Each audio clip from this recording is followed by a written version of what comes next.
Sit too long, I can't get up. Okay. Yes. Our back procedure. There. We live, Celine? We're live. We good? Okay. Welcome to the regular meeting of Helotes City Council. It's August 27th, 2026. Time is 7 p.m. This time, please rise for the invocation, Pledge of Allegiance. Tonight, this invocation is being brought to you by my father, who's with us, celebrating a number of things. Most recently, his completion of Masters of Divinity. Congratulations. Thank you. Our Heavenly Father, we thank you for this great country that you allowed us to live in, that allows for diversity of opinion. We ask, Lord, that you bless the members of this council with wisdom from above as they deal with the issues before them tonight. May their decisions truly be in the best interest of the community. We thank you for this country and we pray your blessing on the men and the women in uniform that protect it, on the local and the state and the national level. Thank you again. In Jesus' name, amen. Amen. I pledge allegiance to the flag of the United States of America and to the republic for which it stands, one nation, under God, indivisible, with liberty and justice for all. Honor the Texas flag. I pledge allegiance to thee, Texas, one state, under God, one and indivisible.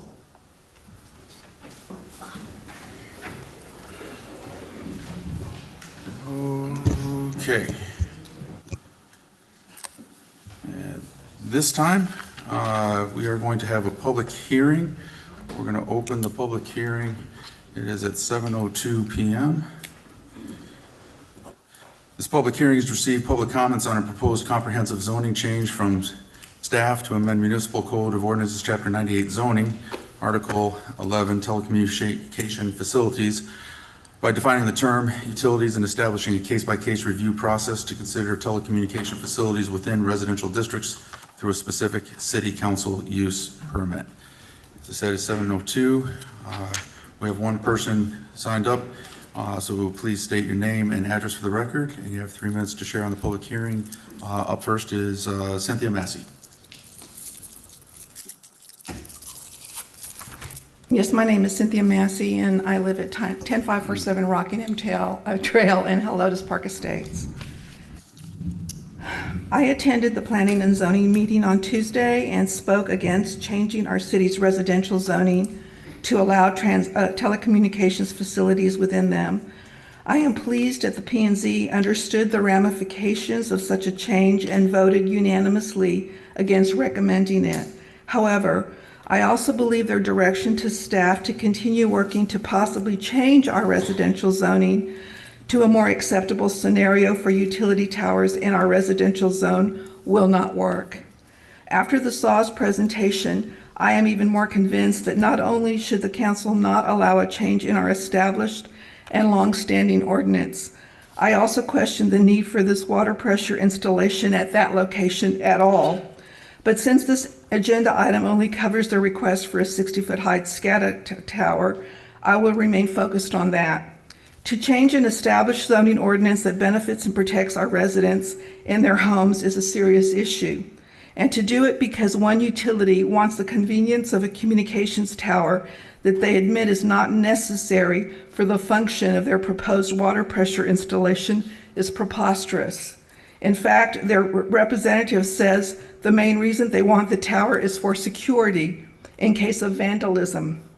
They can install non-intrusive field cameras on an existing pole for that, for goodness sake.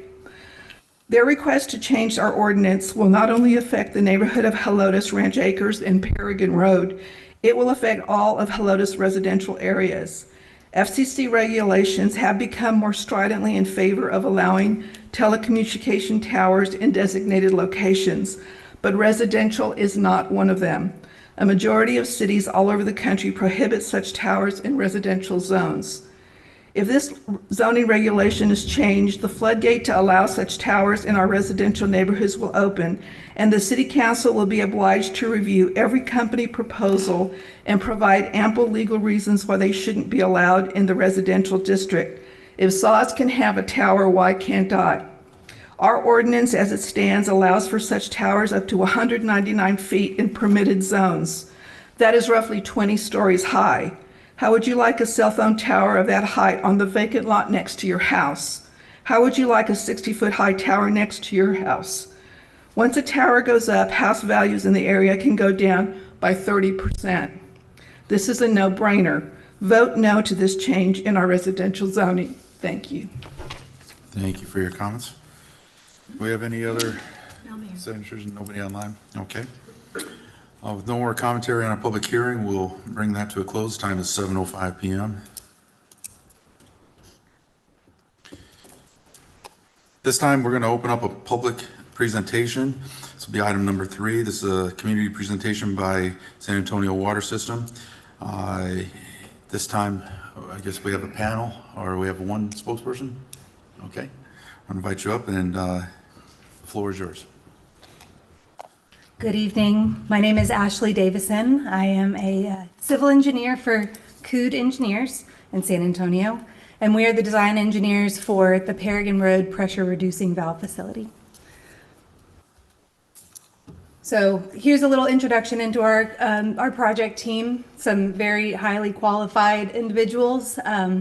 We've done quite a few of these at Cood, and I know my colleagues have done quite a few of these projects as well. So the goal with this project is to install a pressure reducing valve for the area, the greater area to serve. So way back when the original water lines were put in the area, they were servicing an area that actually had elevations lower than would have been allowed without a pressure reducing valve. And so homes that went in on that water line had to have their own individual pressure reducing valve. Now, since there's more development going on in the area, SAWS has the opportunity to install a pressure reducing valve so that those aging PRVs on individuals' homes don't fail. And when they fail, they can fail pretty catastrophically. So this was always in the master planning for SAWS to put in this facility to serve those residents. And this is just the time that's come up to put it in. So you can see where the PRV is located. It's within an existing easement. There's already a water line that goes through that easement. There's also some CPS power poles in there. And then just right to the north, you can kind of see where the scar is going across the land. There's some transmission power poles going through there as well. Part of this project is we're also going to be upsizing a water line within Paragon Road up to 12 inches to support the new pressures in the zone. So this is a bit zoomed out. I'm sure Helotes is small, so I'm sure you all know exactly where this is. But in case you don't, you can kind of see a lay of the land a little bit better of where it is. So this image is of the proposed pressure zone, and this is actually a portion of an existing pressure zone for SAWS.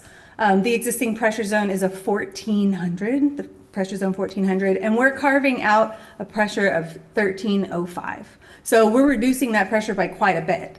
The homes already in this area, the existing homes, experience high pressures, so we're going to be bringing those down to a more acceptable level. So here's just a little bit more about that design, kind of just what we were just talking about. We can go to the next. It gets a little bit technical, so I'll spare you guys of that. So we did some modeling and just made sure that there was going to be adequate flow to everybody with the pressures that we were setting the PRV at. And we found a happy medium. So here's an example of what this is going to do. So there's an existing home at the elevation of 1051. And this is within that pressure zone. Today, it would have a pressure of 151 psi, which is very much greater than the acceptable range. Up to 80 psi is the acceptable range for saws. So any home built with over an 80 psi pressure would need one of those individual PRVs. So with our new pressure, sorry, it's 1302 instead of 1305.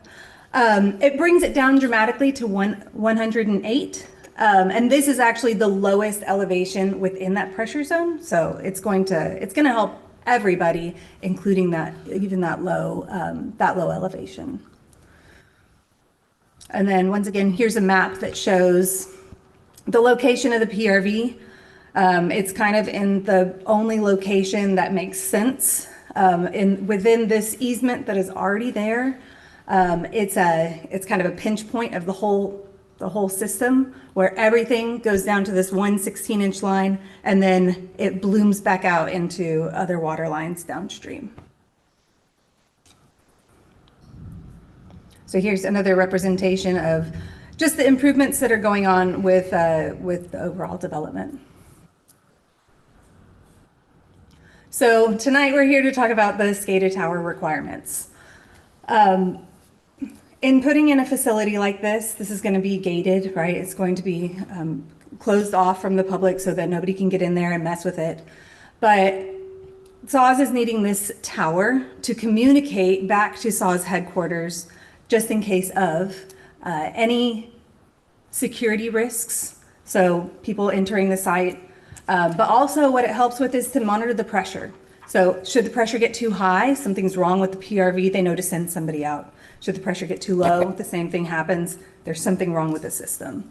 And it's something that maybe a resident wouldn't be able to recognize and call them about, and it would just trigger something to have somebody go and take care of it.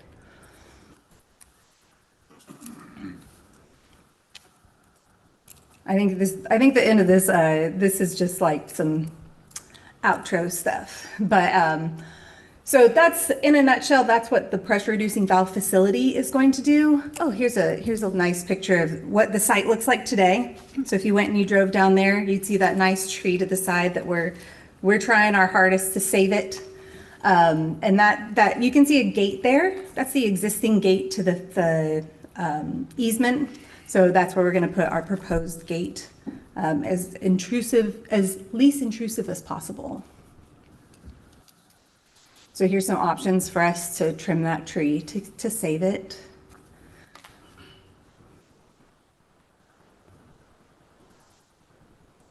I think you could probably go. Okay, so if y'all are wondering, what does this look like? So this is what a PRV looks like if you were a bird flying in the air and you were looking down from a bird's eye view. You would see pipes coming out of the ground, and in the middle would be the PRV, and it'd have some valves on either side. So that's what it looks like. And the next page, this is actually what the site looks like. So if you don't mind zooming in a little bit. On the left side of the screen is Paragon Road. And then there's a block, right? And you can see kind of like where a suggested fence line would be. There's some swing gates on the front and swing gates on the back, which would be on the Plan East and the Plan West views. Right up next to Paragon Road, that's where the PRV would be located. So you can see some water lines underground, and then they're going to pop out and create that PRV. Now the SCADA tower itself is going to be on this page. You can see it down in the bottom right-hand corner of that site. You got it.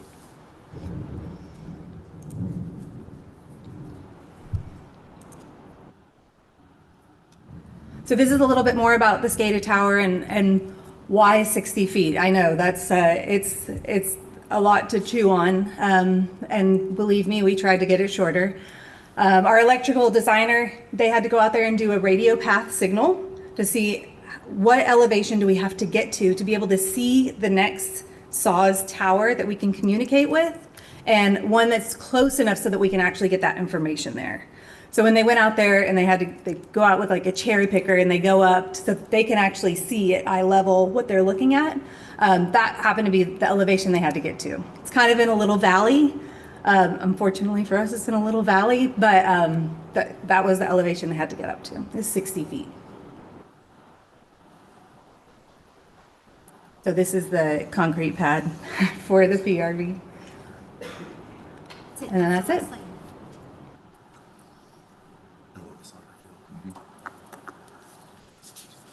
Okay, thank you very much. A couple of quick questions for clarification. Sure. What's at hand now is the communication tower, not the PRV itself. Correct. And the PRV is greatly needed. As anybody who lives in Iron Horse Canyon knows, every single one of them is either blown out or had to be replaced. HOA representative right here can attest to that. Wow. And for those that don't know, it's because you have to pump water to the top so you can have enough pressure to be able to suffice for fire primarily. And then Correct. pressure only builds as elevation decreases, and that flows into where you're talking about right here. Exactly. So certainly just wanted to clarify that no matter what happens on the tower, it doesn't affect the PRV installation. Where this is located is on the backside of Iron Horse Canyon in the rec center area. You've got the swimming pool and the parking lot, the basketball courts, soccer field, and then a cutout water drainage collection point upon which we have, there's telephone poles and wires and various other utilities in that direct area. So it is pretty much a utility specific area. And so what we're looking at today is going to be looking at zoning, whether to allow, but it would still be a case-by-case assessment. So we're not talking about the approval or disapproval, but whether or not we allow case-by-case review of this and creation of a code that, whether this specific or any other as needed, could be even considered. Approval of an ordinance change on a case-by-case basis does not mean that this project would be approved. It would be a case-by-case. So just kind of outlining a little bit of the understanding, and we'll turn it over for questions. We'll start with Mayor Pro Tem and work our way across. So are we going to discuss this later? Item 9? Well, this is I don't have any questions for her right now. okay. That's certainly fine. It just if you, I wanted to give you an opportunity in case you had questions on a presentation or No, I don't. thoughts. Okay. Questions? I'll hold my questions till later on the agenda. Thanks. No effect on the pressure to the upper areas, To the what area, sorry? the areas up the hill along our. No, it wouldn't affect areas upstream. Reduce the pressure there. Correct. I don't have any questions. Okay. Okay. Greg? Thank you, Mr. Mayor. A few questions if I can. Can you tell us about any visual modeling or simulations you did for the tower itself? In other words, it's nice to see the plot of land, but a visual image of what the plot of land would look like with the tower on it. Did you all do any of that? We don't have a visual from like how it would look from the street. I think I'd sent a couple of pictures in of what they do look like. This one would be a lattice tower. It's proposed as a lattice tower. So if you're thinking of a telecommunications tower or, you know, like a radio tower, that's what it's going to look like. Like a three-sided ladder. Exactly. We've also looked at maybe doing a pole. So our electrical engineer would have to go back and just see what that pole would look like. And then we're also looking at other options for this site. Because, you know, if this doesn't work out, we're going to have to go to the drawing board and see what would be allowed. Well, there is an existing tower, I believe, for the lift station that's down the road near the disc park. It's not nearly 60 feet tall, and it's already there. Is that a possibility for co-locating something like this? No, it wouldn't be able to go there. Because For the lift station, it's just too far away. on the same street. Right, but it's behind the rec center. So that distance to travel, it's going to lose information on that distance. And last one for now, there are PRVs elsewhere around the Saws area. Not all of them are monitored by towers. Is that correct? That's correct. And how are they typically monitored? So those are typically older PRVs. One of the newer requirements of SAWS is to monitor these, and that's because of, things that have happened over the years with security and monitoring pressures. And if it does go out and they don't know about it, then it can end up being pretty catastrophic for downstream. All my questions for now. Thank you. All right. Thank you very much. Appreciate it. Thank you. Okay. All right. As far as announcements, no major announcements at this time for this week. Leave that in there just in case something had come up. Do have some information on our budget, but that item. So we'll move on to item number 5, which will be citizens to be heard. Do we have anybody signed up for citizens to be heard? Nobody for citizens to be heard? Okay. This time, looking for a motion and a second to approve consent agenda items number 6 through 8 as written. Mr. Motion Mayor, I'd by like to pull Cato. number Oh, 8 sorry. if possible. You'd like to pull number 8? Yes, number 8. Okay, we will pull number 8 per request and deal with that individually. So we're looking for a new motion for approval of items, consent agenda items number 6 and 7 as written. Motion by Cato, second by McGowan. Okay, no discussion needed on consent agenda items, so all in favor of approving items number 6 and 7 as written, say aye. Aye. Aye. Aye. All opposed? Motion carries. And so look for a motion and a second to discuss, take action on item number 8 of the consent agenda item. Would you like to make that motion? Sure, I'll move. Okay. Motion by Michelle. Do we have a second? I'll second. A second by McGowan. Thank you. So a question for city staff on this. Mr. Rodriguez, thank you. This is an item regarding a discrepancy and an error in some type of formula for the Q1, I think it was Q1, yes, Q1 report back several months ago. And so it's hard to know from reading it where the error was or what it was, and if you could just educate us on that, it'd be great. For sure. Daniel Rodriguez, the finance director with the city of Helotes. So yeah, we put this before you in regards to amending the Q1 investment report. In putting together the Q2 investment report, which has already been in front of you, there was a discrepancy noticed, and actually what it was attributable to was it wasn't any of the values that you see before you in the report. There are a couple, in essence, it's an investment report template. We're working off of Excel, and there's a couple hidden columns tied to previous bank accounts that the city held at some point in time. In reviewing it and doing the second quarter report, a number had been superimposed in one of those hidden, and it was in essence being added to the aggregate total when it shouldn't have been. That was only in regards to the ending book balance on the first quarter, not the beginning book balance. And in the second quarter, we went ahead and made that adjustment. So this adjustment here would be the ending book balance tied to the investment report of the first quarter, getting that number in line with what we presented for the second quarter and also in tune with the previous. So it was correct when presented for Q2. Yes, Q2 was correct, and that number had already been corrected. But in order to get all the investment reports congruent and in line, we wanted to put this before you to make that adjustment. And it was strictly tied to the ending book balance. That ending book balance, thank you for putting that up there. That's way easier to see than my sheet. The 25,041, I believe, was reported on that initial first quarter is 25,707. The beginning book balance here coincides with the last quarter that we presented for 9/30. So we really just saw the discrepancy in that one line tied to that one investment report, and this is to make that adjustment. Thank you for clarifying. No further questions from me. Okay. No, thank you for the clarification. No, sir. Okay. Okay.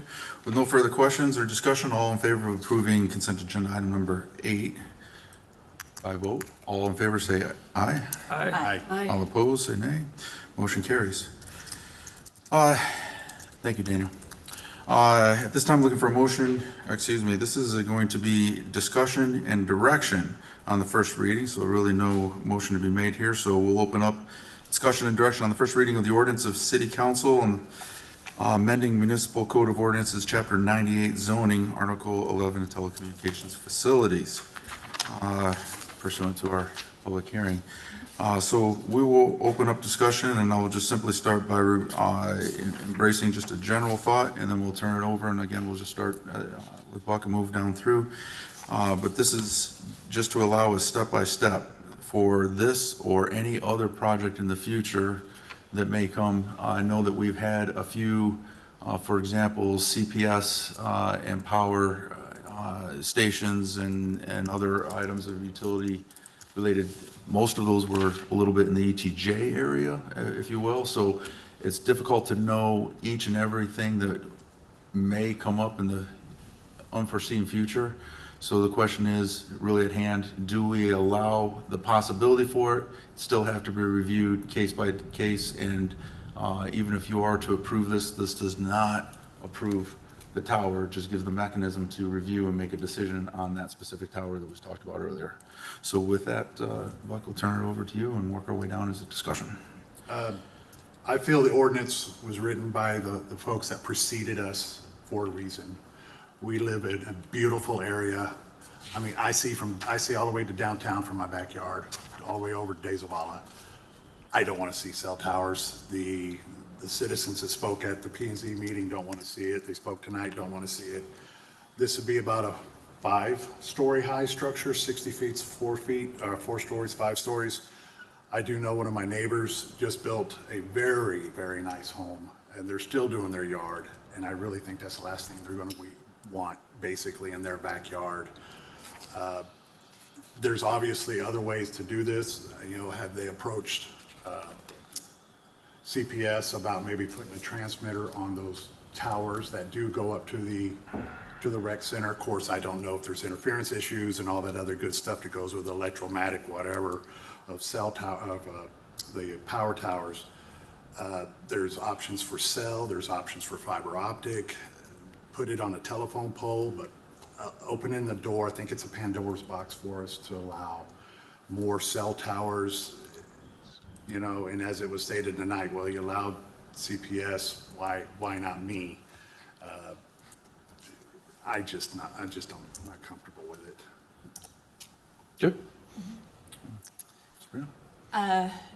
Yeah, the issue is whether the city should change a long-standing ordinance that currently prohibits these facilities and transmission towers in residential districts in order to accommodate this proposed 60-foot tower. I don't support changing our ordinance to allow these towers in residential neighborhoods.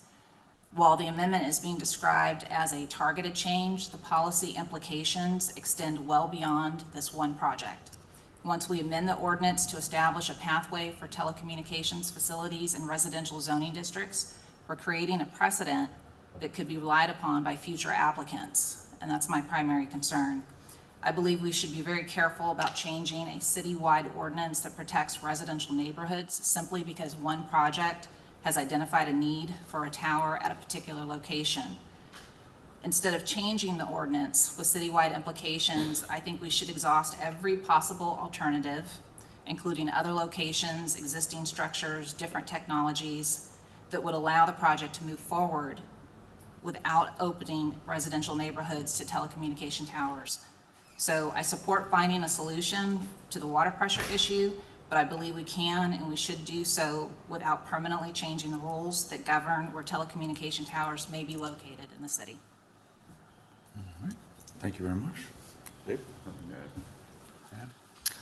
I too am opposed to any change to the ordinance, and really on a very practical level, I think we all have very busy lives. You're working, raising your kids, and families have to have confidence that some tower or something isn't going to, be built next door just because they didn't happen to read the city agenda that said that this was something that could happen and didn't come to the meeting to voice their concerns. People will just wake up and find this tower being built, and then everybody will say, well, the city council discussed it, you didn't go, to the meeting. Well, people just don't check the agenda. every month to see what's on it. And it will be shocking to find out that, you're suddenly having a tower built next door.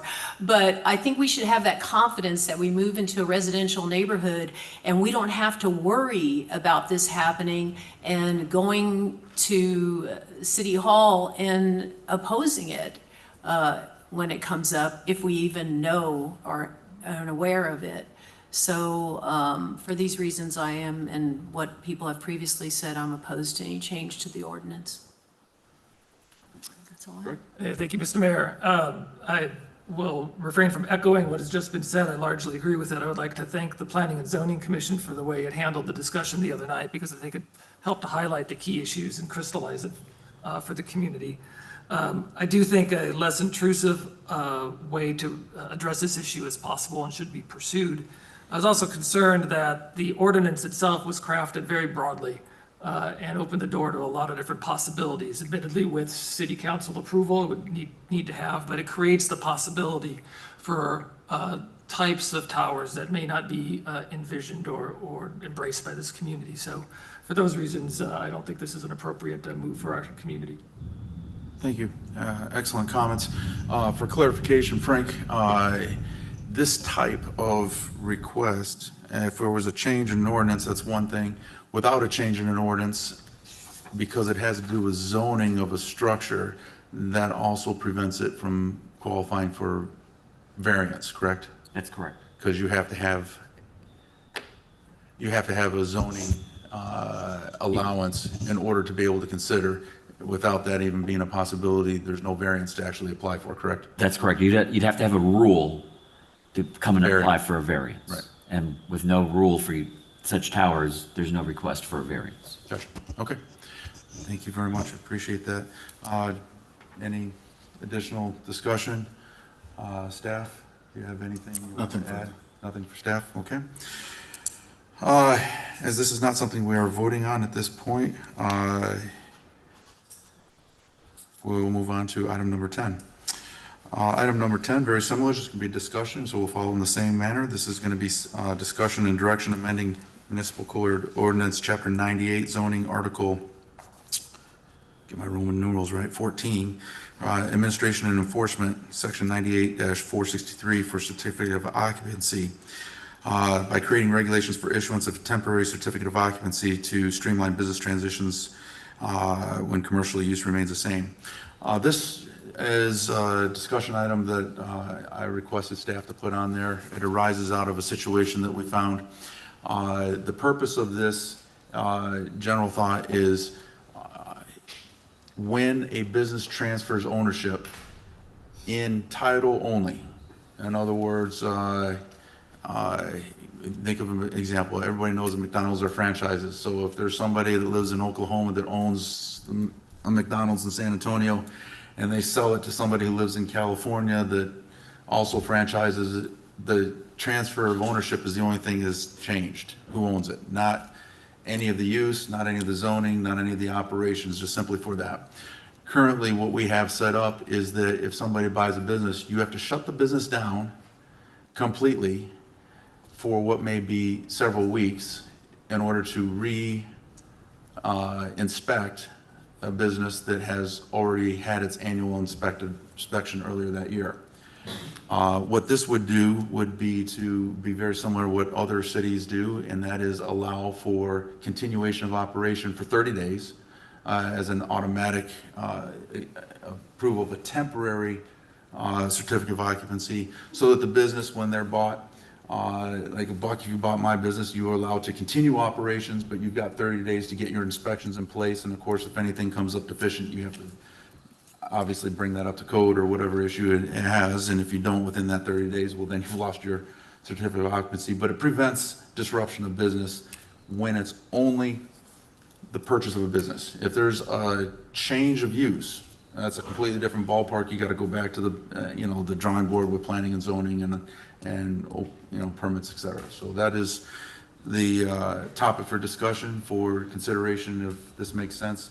We ran into that in Old Town when at the pickleball courts, somebody had bought the business from the previous owner, and because of owner change, they were required to shut down completely. until inspections could happen. And fortunately, Helotes is pretty quick with inspections, but that could be a number of weeks. It could be much more devastating if it's just name only. But turn it over to you. No, I think it's a good move for us to keep those business owners up and running, you know, income coming, keeping employees employed, you know, keeping the community fed if it's a restaurant. No, I think it's a good little twist in the ordinance to help out business owners. Just a question for staff. Has this issue come up frequently, or are we?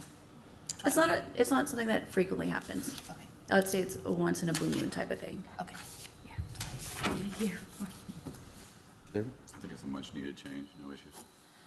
Okay.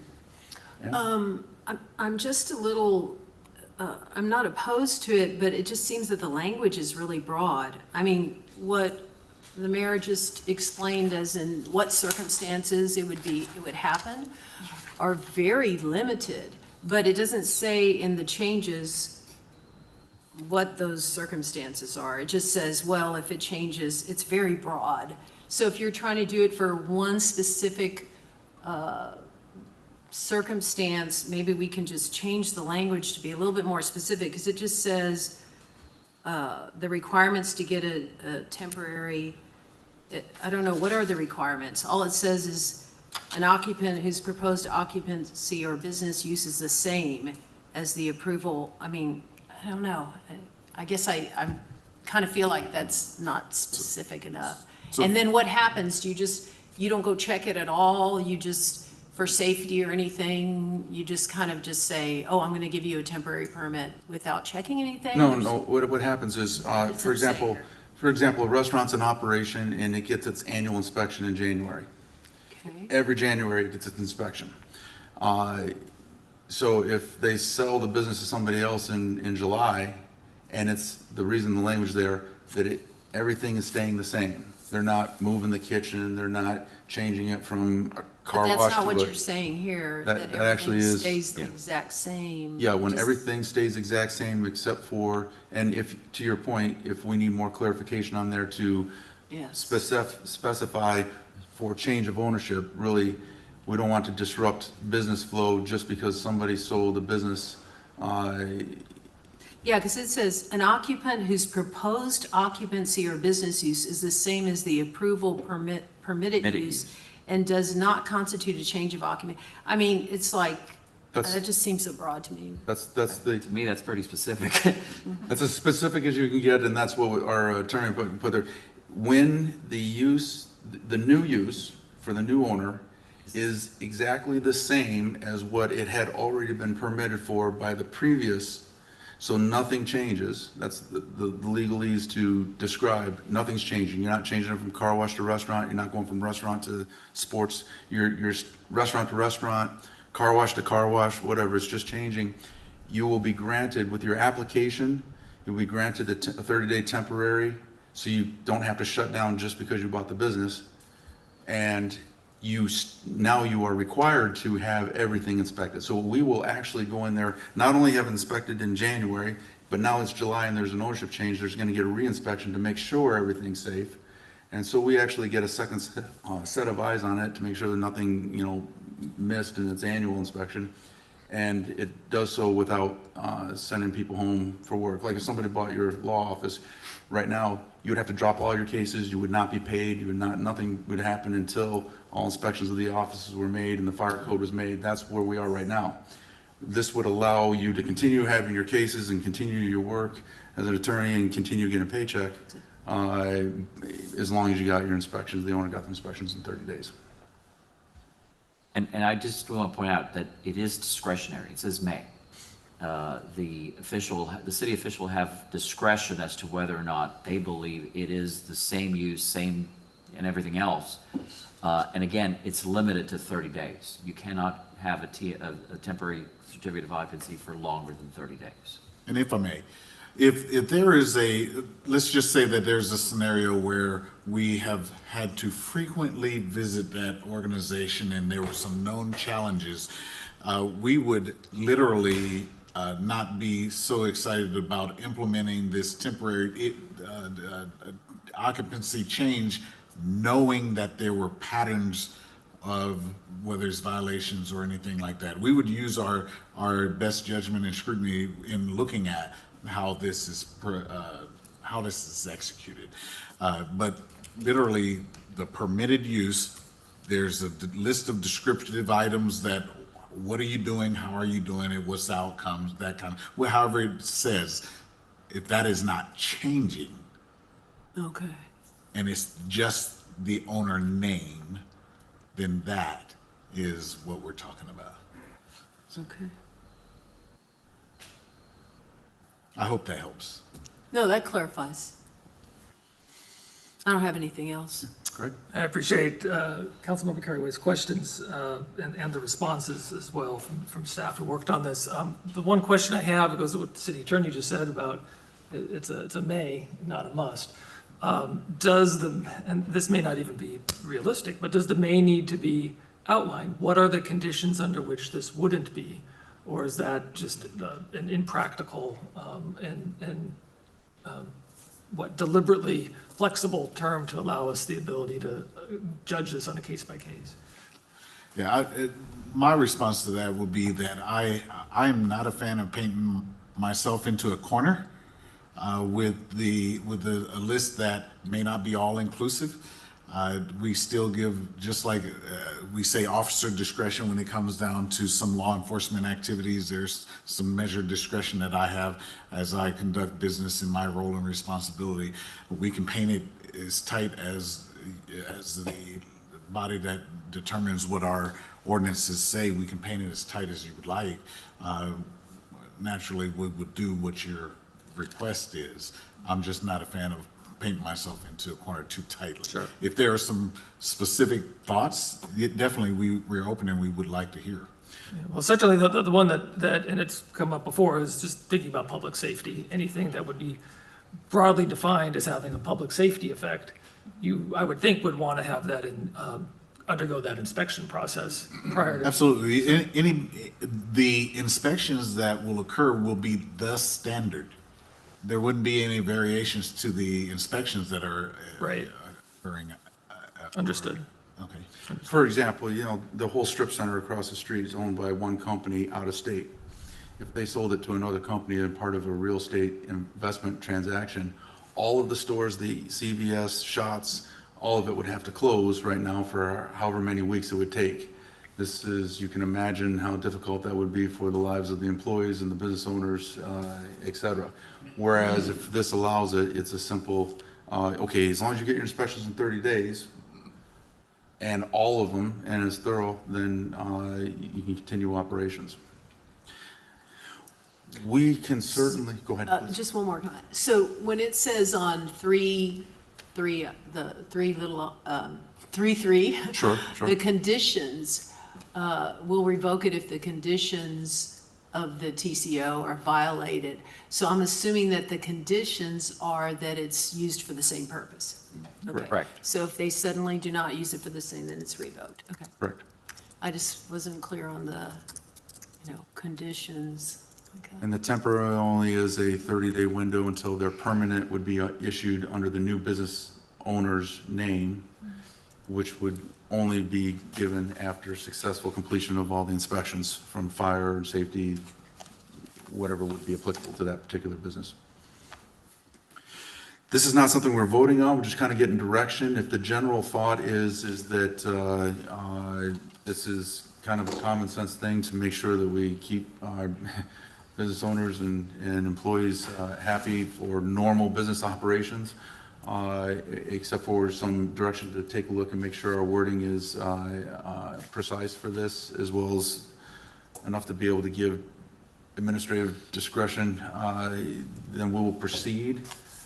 Is the direction I'm sensing? Is there anybody that is I opposed? kind of would like the conditions to be like, if it meets the following, like just maybe number them. I think that would be clear. Because then when you look back at whether any of the conditions were violated, you can just go up to the previous number and say, oh, these were the conditions. You know what I mean? Just a suggestion when you're writing it. I just All the conditions of all the businesses and. No, the conditions about same use, same purpose, blah, blah, blah, you know, that we just say in that kind of, So what it says in item number 1 and 2,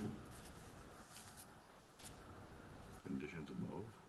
the conditions are right there. A temporary will be yeah, used like for a 30 temporary days. certificate of occupancy may be issued for a 30-day basis for the following conditions. A, an occupant whose proposed occupant is the same. Right, that's B, number 1. You know, stuff like that. So I mean, that's it's the- just a suggestion. Yeah, sure, just, sure. you know, Just go, let's move along, sorry. No, no worries. I just want to try and make sure. I just like the conditions to not be a bunch of, I mean, it just seems like there's a lot of conjunctions there. I just thought it would. No, I just want to Since make sure. we do tell the person if they violate one of those conditions, they're gonna get it revoked, so make it real clear to them what they are, you know? Right. I just want to make sure I'm not missing anything because we have them listed as 1, 2, 3 as the conditions. The specific conditions are number 1, that they're the same use. I can Number work 2. on it. I can work on it. You can work on the language? Clarify. Okay, perfect. Yes, sir. That's not Okay. the condition. So I'm thinking that if it was. You know what I'm talking about? Yes, On- yes, ma'am. Yeah, I think we understand, and I think I have a general feel of the consensus that this is potentially favorable. I don't want to speak for you, but if this is a favorable move forward, then we would be, one of the next steps as far as after the administrivia is to set the public hearing, set the official first reading, second reading, that, and so on. So I just want to make sure that I'm not hearing opposition to us moving forward. Is that correct? None. That's correct, yeah. I have one more question. This would be a new use, if you will. It's not in the fee schedule, I gather. Will there be a fee for a TCO?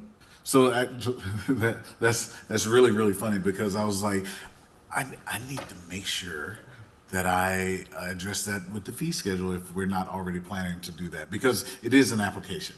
But nonetheless, we'll look and see how, if it is in parity with the permit request, the original, application for occupancy, and how that matches and flows. We'll do those cross checks. So the thought process here is that they're applying for permanent certificate of occupancy.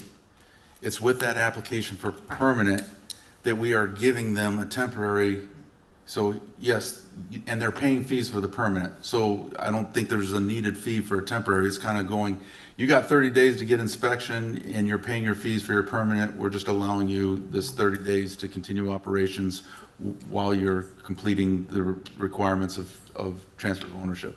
Yeah, I mean, I would defer to staff how they handle things like that, and if the fee is not appropriate, and it's not appropriate, but at least to consider it or consider the schedule.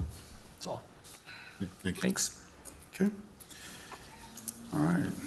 With no further discussion or direction was taken, we'll move on to item number 11. We are looking for a motion and a second to discuss and take action on item number 11 as written. This will be the use of cell phones and direction for the cell phone allowance, if you will. I'll make a motion. Motion by McGowan. I'll second it. So for staff, I just have a couple of questions. The first one has to do with the policy that says employees on extended leave may continue receiving the allowance because they may still need to access systems and email. Are there going to be any limits in the policy or review procedures regarding extended absences and just to ensure that the allowance remains necessary? Right. If someone no longer qualifies to receive benefits, we would cut off all associated things that would have a benefit to the employee. So and it's a good question. I like the question. In the event that we have someone out, we still communicate. Right. We still have an expectation that when someone is back in gear or back in the organization or the unit as a active member, we have expectation that they pick up where they should be, as opposed to, and even with that, if I was gonna say everybody's subject to recall from their time off, but there are some functions that are more subject to recall. We utilize a certain function on the phone for recall specifically of our fire personnel as well as our dispatch personnel, regardless of where they are. Okay. All right. And then the proposed total annual budget for this allowance. You asked me the one question, I didn't bring that piece of paper. So I'll look for it while. we have 83 employees at $10 each would be about $900 a month, or about $10,000 a year. Taking into account that some people won't get any because they have a cell phone, others ones will be $40. So it does have an effect. One thing I would consider, that the point of this discussion would be how much we spend would be secondary to should we spend it at all. Right. Core at this issue is there isn't anybody that works nowadays that isn't required to have a phone to be able to be contacted. And it's not anywhere that you get paid to have that, certainly not City of San Antonio. Secondarily, for significant use, $40 is the cost of an entire brand-new phone and cell service. So as we know and heard from Public Works, they get contact and have to, but that's a couple times. Significant use is, there's actually a definition online. You're looking at 50 to 60 uses a day, 4 to 5 hours of use in order to warrant what is determined significant use. So I still feel that $40 for anybody, I don't think there should be any, quite honestly. And I don't want to look at it as like, well, it's not that much money. Those that don't watch their dollars don't watch their thousands. I think we should take a look at it with the same scrutiny as if it was $1 million expenditure. Should we do this or should we not do it? Secondary is what would be the amount. I still fall in the area that everybody's got a cell phone. It's a text to log into your, one text to log into your computer, and that's it. But we'll continue conversation. If I may. Yes, sir. I will say that the document that was built in the event of max support. It was not built as an automatic expectation that it would be supported as written. Just like any other proposal that comes before you, we want to make sure that in the event of, we have something already talked about, thought about, and prepared. This is not a new subject in-house. It's definitely not a new subject. The mayor and I have had plenty of conversation on this. I have a full expectation and knowledge of what his position is. And I understand it full well. I really do. I really do. And so whatever it is that you all decide tonight to give us direction, I ask that as the document, if there are any dollars associated with cell phone allowance, then that be clearly stated for us. If we need to make adjustments to any documentation, we will do exactly that. And then if there are any to cover from the 1st of October of 2025 through current, then in the current fiscal year, then we will take care of that. There will be no budget adjustment required for the current fiscal year. We have already had enough savings on some other aspects of things that we can end up covering the current year at whatever it is that you decide the number or numbers would be. If you have no comfort with the $40 number, and you see that there is a split to be discussed, then whatever that produces, we will operate from that standpoint. If the outcome is that it is a $10 monthly allowance across the board, then we will function as directed. Additional thoughts? I was kind of thinking, how is this inconvenient for the employee? And first of all, I mean, I'm good with the $10 a month for the use for the MFA and secure access, because that means you have to bring your cell phone to work. Okay, if I forget my cell phone at home, I can't get my access to my computer. I'm gonna have to run home and get it. And so there is that minimal. If you're hourly, you're clocking out to do that. Yeah, well, you're still gonna lose your time. That's my Right? point. Yeah, so I think the $10 for that is fine, because it is an inconvenience. Because what if I wanna leave it at home, or I know everybody brings it with you, but the fact that if you do not bring it with you and you forgot it, you're gonna have to clock out and go home and get it. The other amount, $40, you know, it's really hard because I don't know in reality how much they use the phone. But I did do some research, and usually it was $30 to $50 that state agencies allowed.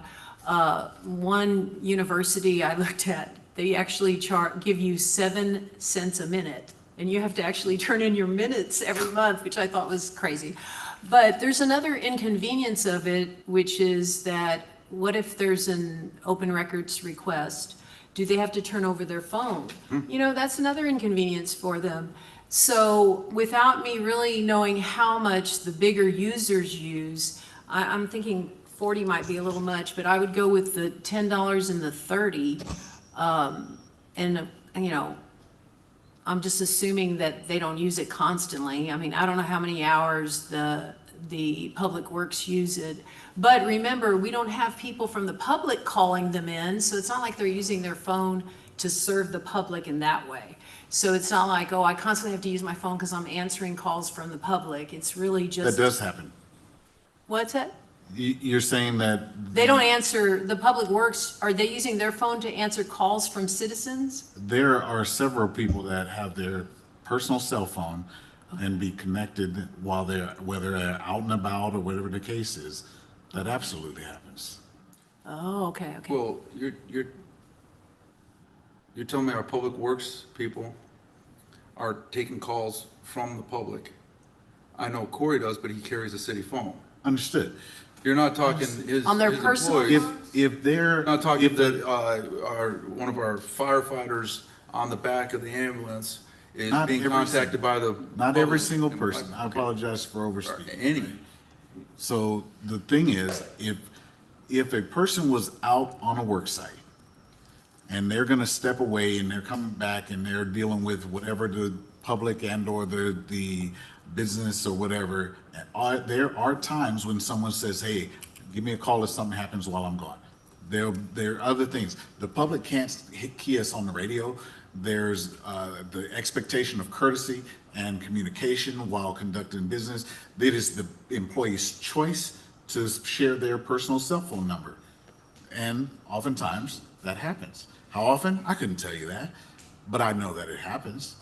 I absolutely know that happens. And my concern is with the open records, you know, Well, let me if I can clarify.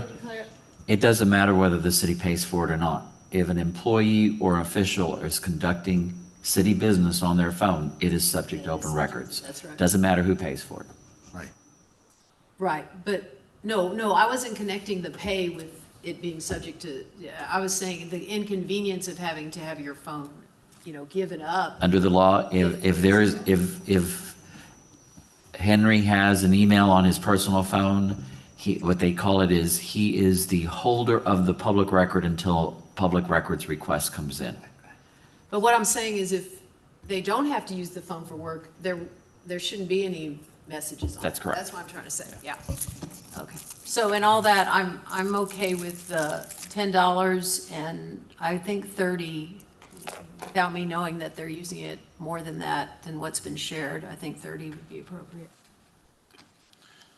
Dave? In this day and age, I think this ordinance is outdated. I do not think we need to be reimbursing employees for inconveniences. That's part of their employment. If anybody's needs a cell phone for significant use, then the city should issue a phone. I haven't heard any justifications for why we should be paying this. I mean, inconvenience is not a reason to give them an allowance. I mean, your employment is an inconvenience to your personal life. Correct. Also, if we're paying and they forget it, now we're losing business because we paid them to have it. And now we're gonna lose it because they're gonna go productivity because they're gonna go back and get it. There are other secondary ways to be able to get on. You can have a supervisor log you on, correct? We examined that. and we had plenty of conversation with the MFA under Duo. That is not an option. Okay. That's something that we. So they're gonna have to bring it no matter what, period, paid or not paid, but also if we're worried about people not bringing it, well, maybe we got the wrong person as an employee, they can't bring their phone, that's the tools of the trade, part of it. I don't think we have that issue. I think everybody's brought their phone to be able to get on. I think our employees are high quality and that's not an issue. They're also bringing it because nobody walks out without their pants. Nobody leaves without their keys or their phone. Move on to Greg. Yeah, I mean, I think it's easy to assume that what we do, everybody does. I'm sorry. You had one more comment, sorry. Yes, and regardless whether somebody forgets their phone and has to go home, are we gonna be paying them an inconvenience fee then, so they have to go home and get it? No, Yeah, I mean, you done? Yes. Okay, yeah, I think we're assuming what we do, everybody else does, and I think if we're asking employees to use their phone at work, they ought to be in some way compensated for that. I'm a little uneasy about the $40 number, having not really a clear reference on what that should be. I don't think we as a city would like to get into the sort of the cell phone business where we are, buying devices and logging them and that sort of thing. So I think it makes sense for employees to utilize their personal devices for city business in this way. And I do believe there should be compensation for it. I don't have a sense on that 40 being the right number for people who are using it in the field on a regular basis. And I certainly could be persuaded that maybe 30 is the number or 20, but something to recognize that they're using their personal device for this, for city work. Okay. No, I actually second Greg. If they're using their personal device, they should be compensated for it. Either that or the city supply them the tools to do their job. And do we want to be responsible for all these phones all over the place? And, I carry 2 phones for work. If my employer wants me to do work on a phone, give me a phone. And they do. I agree that 40, where did we get the 40 from? So what I have here on my, one of the documents that we received from another community, the basic usage for this particular community, it was $50 monthly, and then high usage was $75 monthly. That's the city of Seguin. We looked at several communities and we wanted to have a respectful approach. Even with me, I understand and I asked for the history for the city of Helotes regarding the phone allowance and phone usage based on what I could find in our history through Encode and all of that, our accounting systems. And at one point in our existence, there was a phone allowance that was literally, if you didn't, regardless of position, didn't have a cell phone that was issued, there was it actually was $10. And then we found that there was a change to that, and I agree with that change that happened at that time. And then there was a phone usage that showed up for a portion of the organization, and that was structured in a way that was unsustainable. And so that came to an end.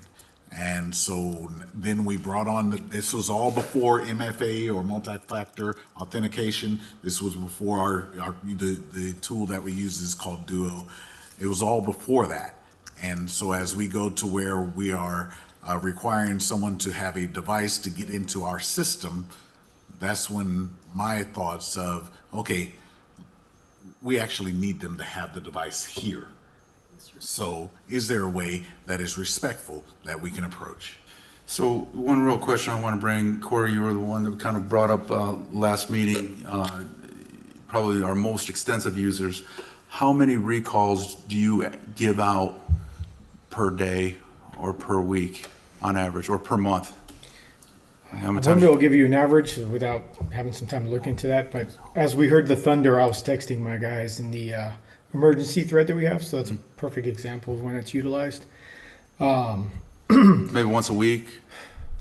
Anytime there's a critical incident or potential for a critical incident or a storm or even during special events, I mean, yeah. So for 4 to 8 times a month, they're getting a text. So I'm certainly not going to throw weight, and you guys have vote. I understand all the points that are brought up here, but maybe something should be just, as we address it, hey, $10 straight across. Whether you get in your MFAs, that's more than what these guys are. They're not having to do MFAs because they're not logging in. They're out in the field. So it's kind of about similar usage all the way across. Should be just $10 across the board. All employees use MFA. Okay.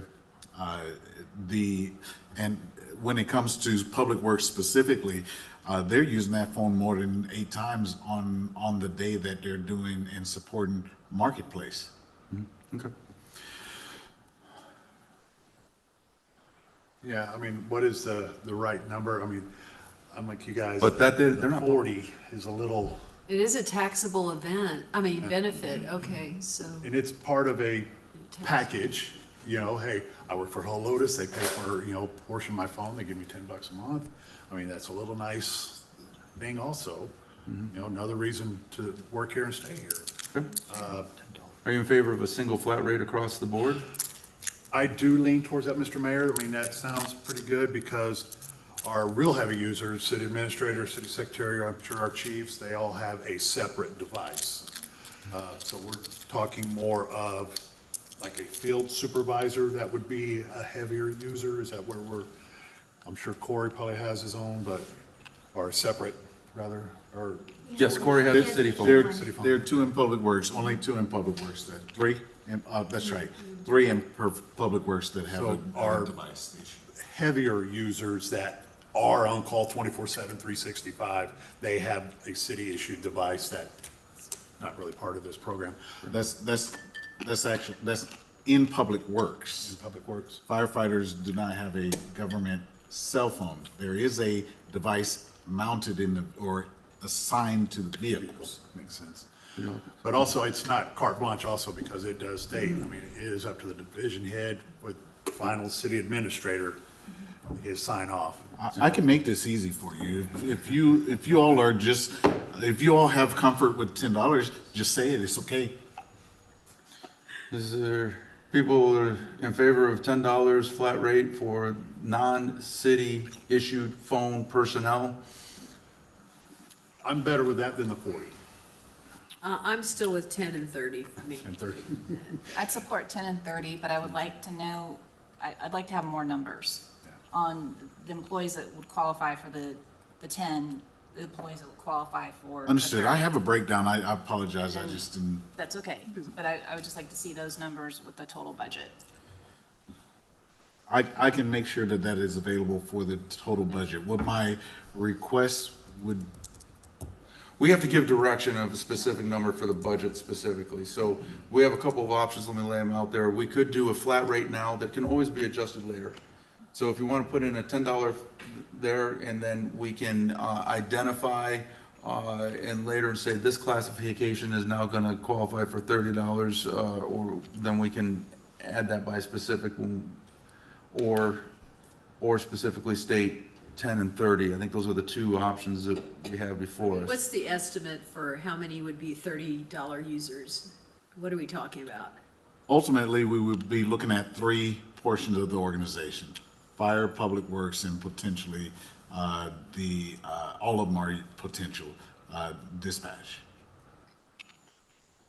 Those are the 3. That's it. 3 portions of the organization. Portions of the organization. So it would not be development services, court, 10, 30, 40 people, roughly. half of all the employees. But we have the numbers worked out in the background already. I just don't have them in the access that I've been clicking on. Okay, so we need to make an action, and so really the motion was discussion and action. So do we want to, do you want to amend your vote to, your motion to a specific dollar amount that we can vote on? And I would request that we have a mention of any back pay for current fiscal. So that's another point. Do we need to back pay, or do we take it effective with the October 1 budget? Seems though it's a budget going forward. Budget going forward? We have one comment for budget going forward. I would agree with budget going forward. Budget going forward. Greg? I'm comfortable with that. budget going forward? I'm good with that also. Okay. All right, so you are going to make a motion, or to amend your motion to specifically include, if you go on and make your motion. Sure. So I move that we approve a $10 monthly allowance for administrative personnel for their mobile device during normal business hours for MFA and secure access, and $30 for public safety personnel, I'll second that. For going forward. for budget going forward. Yeah, I'll second that. Okay, so we have an amended motion for $10 and $30 in the aforementioned categories, starting with the October 126 to 27 budget. All in favor of that, say aye. Aye. Aye. All opposed? No. Okay, 4-1, motion carries. All right, at this time, this will be another discussion item. This is to discuss and direct on building a community dashboard to display important department metrics, to foster public transparency and drive informed decision-making by city leaders and elected officials. Throughout the years, those who remember have gone to ICMA national conferences. A lot of the vendors there deal with metrics. Dashboards is probably the most common term because people understand that, but there's a lot that goes behind it. A lot of these services are available. Some of them are turnkey, some of them are huge and massive and incredibly expensive. Others are minor or minimal. Some of them have social media interactions. And so what we're bringing forth is a discussion is this something we would like to incorporate and build and maybe discuss to what extent?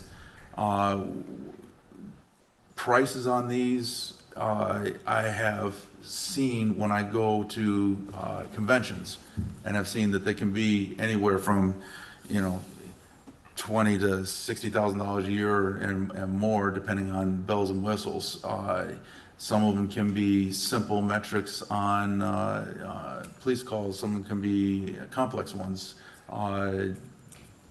User interface, you can click down and have information available for the public and more information available for staff for decision making. So I'm going to turn it over to Henry, who has received some information to be able to speak further on this. And again, the point is, do we proceed with taking a look at putting an RFQ out there to get a bid to make something like this happen?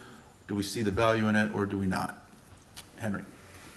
Thanks, sir. I appreciate the intro. You actually just made me down to like 2.5 minutes.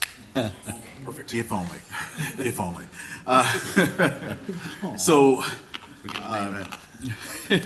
I think since maybe about September of October of 2024, I've been in conversations with the mayor and the professional staff about some of the thoughts and experiences that I have had with smart city applications, some of the study and some of the consultations even that I've had along the way, again, regarding smart city applications. I'm somewhat passionate about smart city applications because it gives us an opportunity to go beyond what our natural giftings are.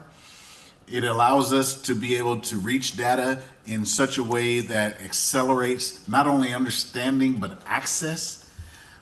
What we have envisioned and talked about here with the city of Helotes, the professional staff, and we actually have been in discussions back and forth, not only with the organization that put together the data that's in front of you, but I've been talking with, when I go to conferences and to other engagements, I often talk about the business intelligence, the more advanced AI approaches, and what smart city applications can do for municipality.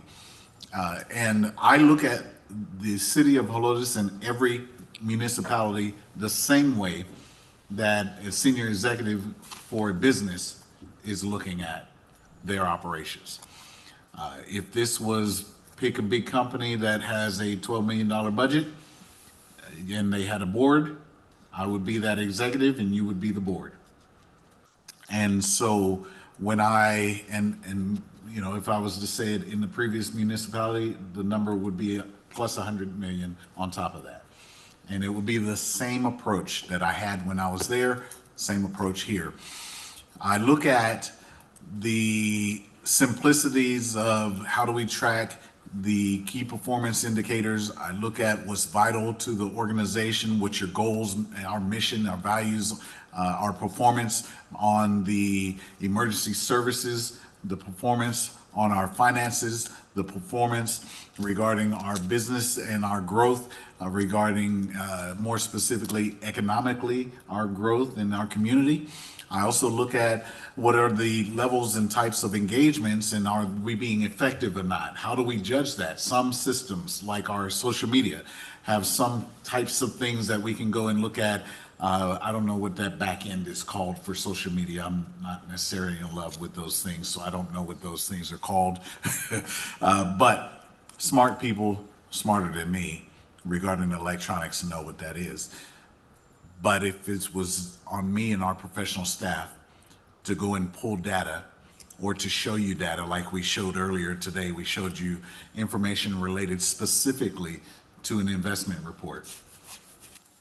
The way that we have envisioned a smart city application and a portal, we would have different levels and gates that we would assign to employees, to supervisor types, to senior leaders, and even to our elected officials that have limits and gates, as well as the general public, so that at a click, they can see certain pieces of data. Now, the one with the heat map or the bubbles, right? This type of application could show us where we might need to give attention to. How would we know that naturally? And just to clarify, this is a heat map of police activity and calls, the dispatch and This emergency. is illustrative only, though. Right, right. It's not accurate. No, that's just a. Let me be clear. Just an illustration, so you can say, okay, where do we need personnel? Where do we know? You know, you can do data on calls to find out, okay, when do we need more staffing in dispatch, or when do we need less? Similar for public works and types of activity. And similar information if you go into a finance module about efficiencies, you know, reserves, cash flows, et cetera, and financial health. It can continue on into other components. We actually have a extremely smart, in fact, Justin is our probably resident expert on our C-Click fix, and the entire software is associated with it that maps out and predicts when we're going to need to replace roads. So taking that type of mentality, but applying it to metrics that we have in other areas for administration to make better and more informed, as well as be more transparent of our information to the citizens. Right, and the C-Click Fix is a single application.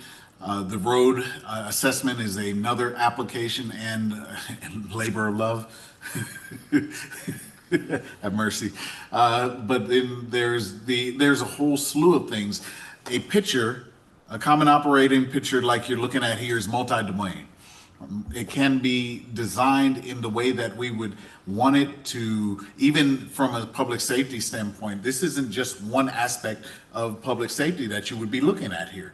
This would inform us regarding call volume, it would inform us for personnel requirements, when we need to be in surge or when we need to have more overlap, what areas we would need to focus a little more attention, or have a little more presence. I call it the ministry of presence. If certain portions of the community shows a pattern.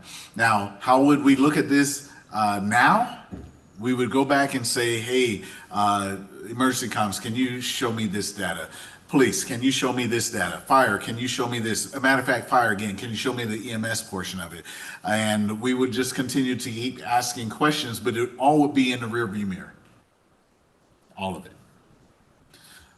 So that would be more descriptive in our assessment and our approach, right? The next iteration that could be is, and we can automate or we can show a more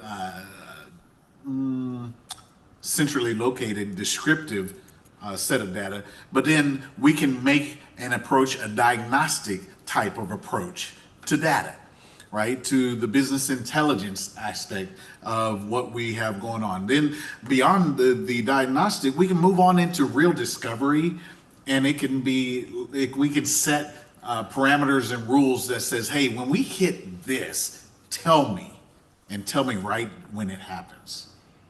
Yeah.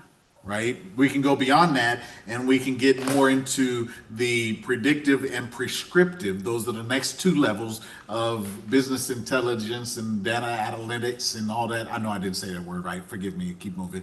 But we can get into where a tool can say, hey, listen, based on trends patterns, you're going to experience this. Kind of like what you said with roads. And we do it in a very, compared to this, a very rudimentary way compared to a more advanced system.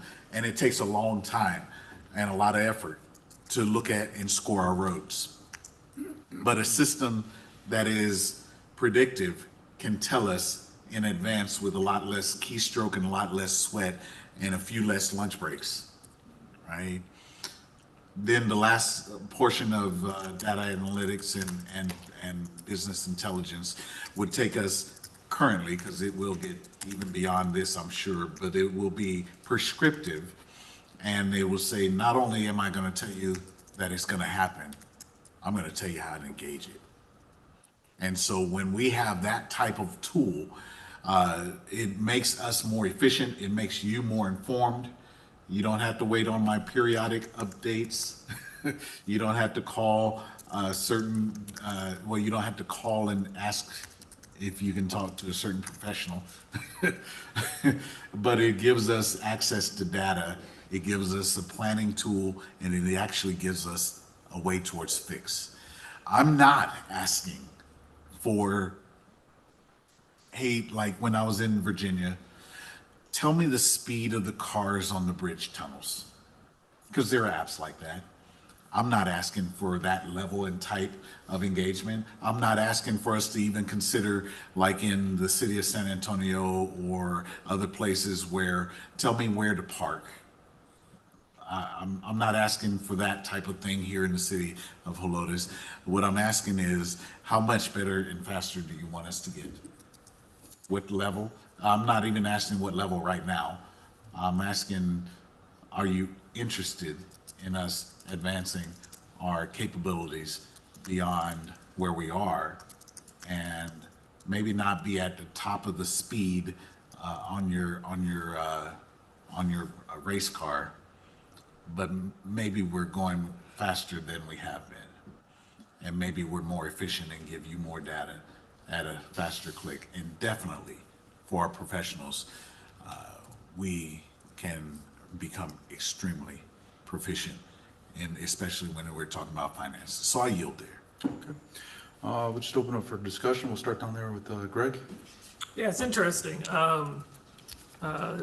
You said something to the effect that, to click, you can see all the data, which you really can't, right? I mean, it's a snapshot.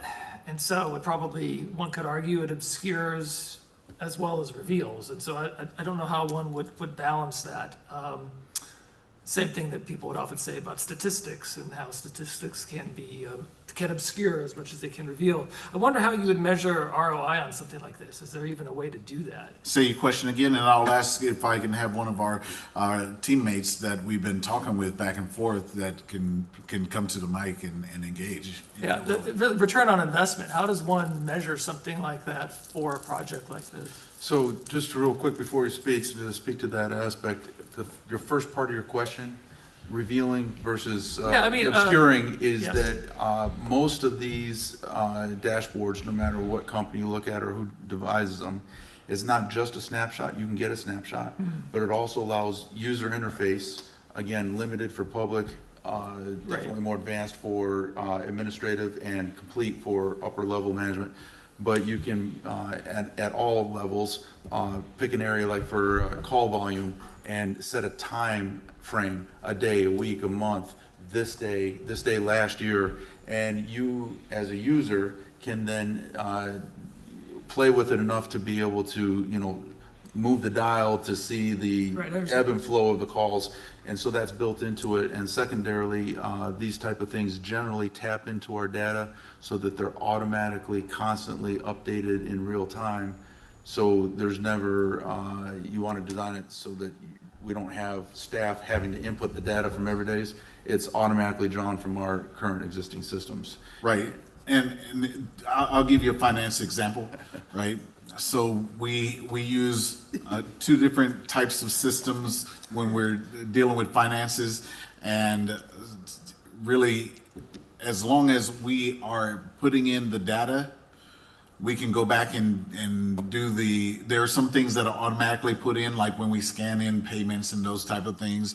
I can go in and I can try to manipulate that thing to give me certain reports, and I have to remember where to go to get certain pieces, and then sometimes I misclick and I get to the wrong area. I can build and build and or request someone to build something that says, hey, I really like this, and I want it on this increment. I don't have to touch the thing anymore. It can send it to me. It can provide it really, really fast. When it comes to forecasting, forecasting is a very big job that Daniel and I have as a responsibility. The budget is a result of forecasting, right? And we can find where there are some trends in under expenditures or over expenditures. We can do that very fast and show a trend over years way faster if we had a system to do that. There are some things, actually, I think I was in a meeting not long ago. I don't know if it was a public or in the office type meeting, and I said, I can give you that information, but it's going to take me a long time to do it. And so do you want me to redirect my time to do it? In brief, I'll put one other thing to ROI, and I would like to bring our local resident expert up, but if you're reviewing and all of a sudden you realize that after looking at data, it's like, wow, we don't necessarily need, for example, 2 dispatchers all night long. We can actually go with 1 and then bring on 2 here, reassessing staff personnel and police or fire coverage for district coverage, et cetera. So the savings may overall be in more efficient use of employees, which is probably gonna be a hard metric to put a dollar tally. Our business intelligence saved us $12,812 this year. It's not gonna be that kind of metric. It's gonna be more, do we run more efficiently? Are we able to allocate our resources quicker and more efficiently? Are we able to get projects done? Are we be able to catch things so we can deal with them this month, as opposed to by the time we caught it, it's March next year, and whatever delays that causes and inconvenience to people. So it's going to be a little bit more like, how do you determine the return of investment for EDC when they put up a billboard?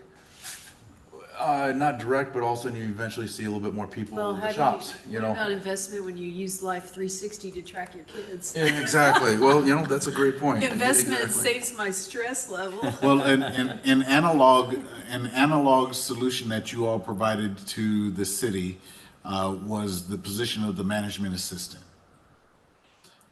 You all authorized the position to come in this fiscal year, and I will tell you that if I was answering the phone every time it rang in my office, you're not getting the highest and best use out of me. I promise you that.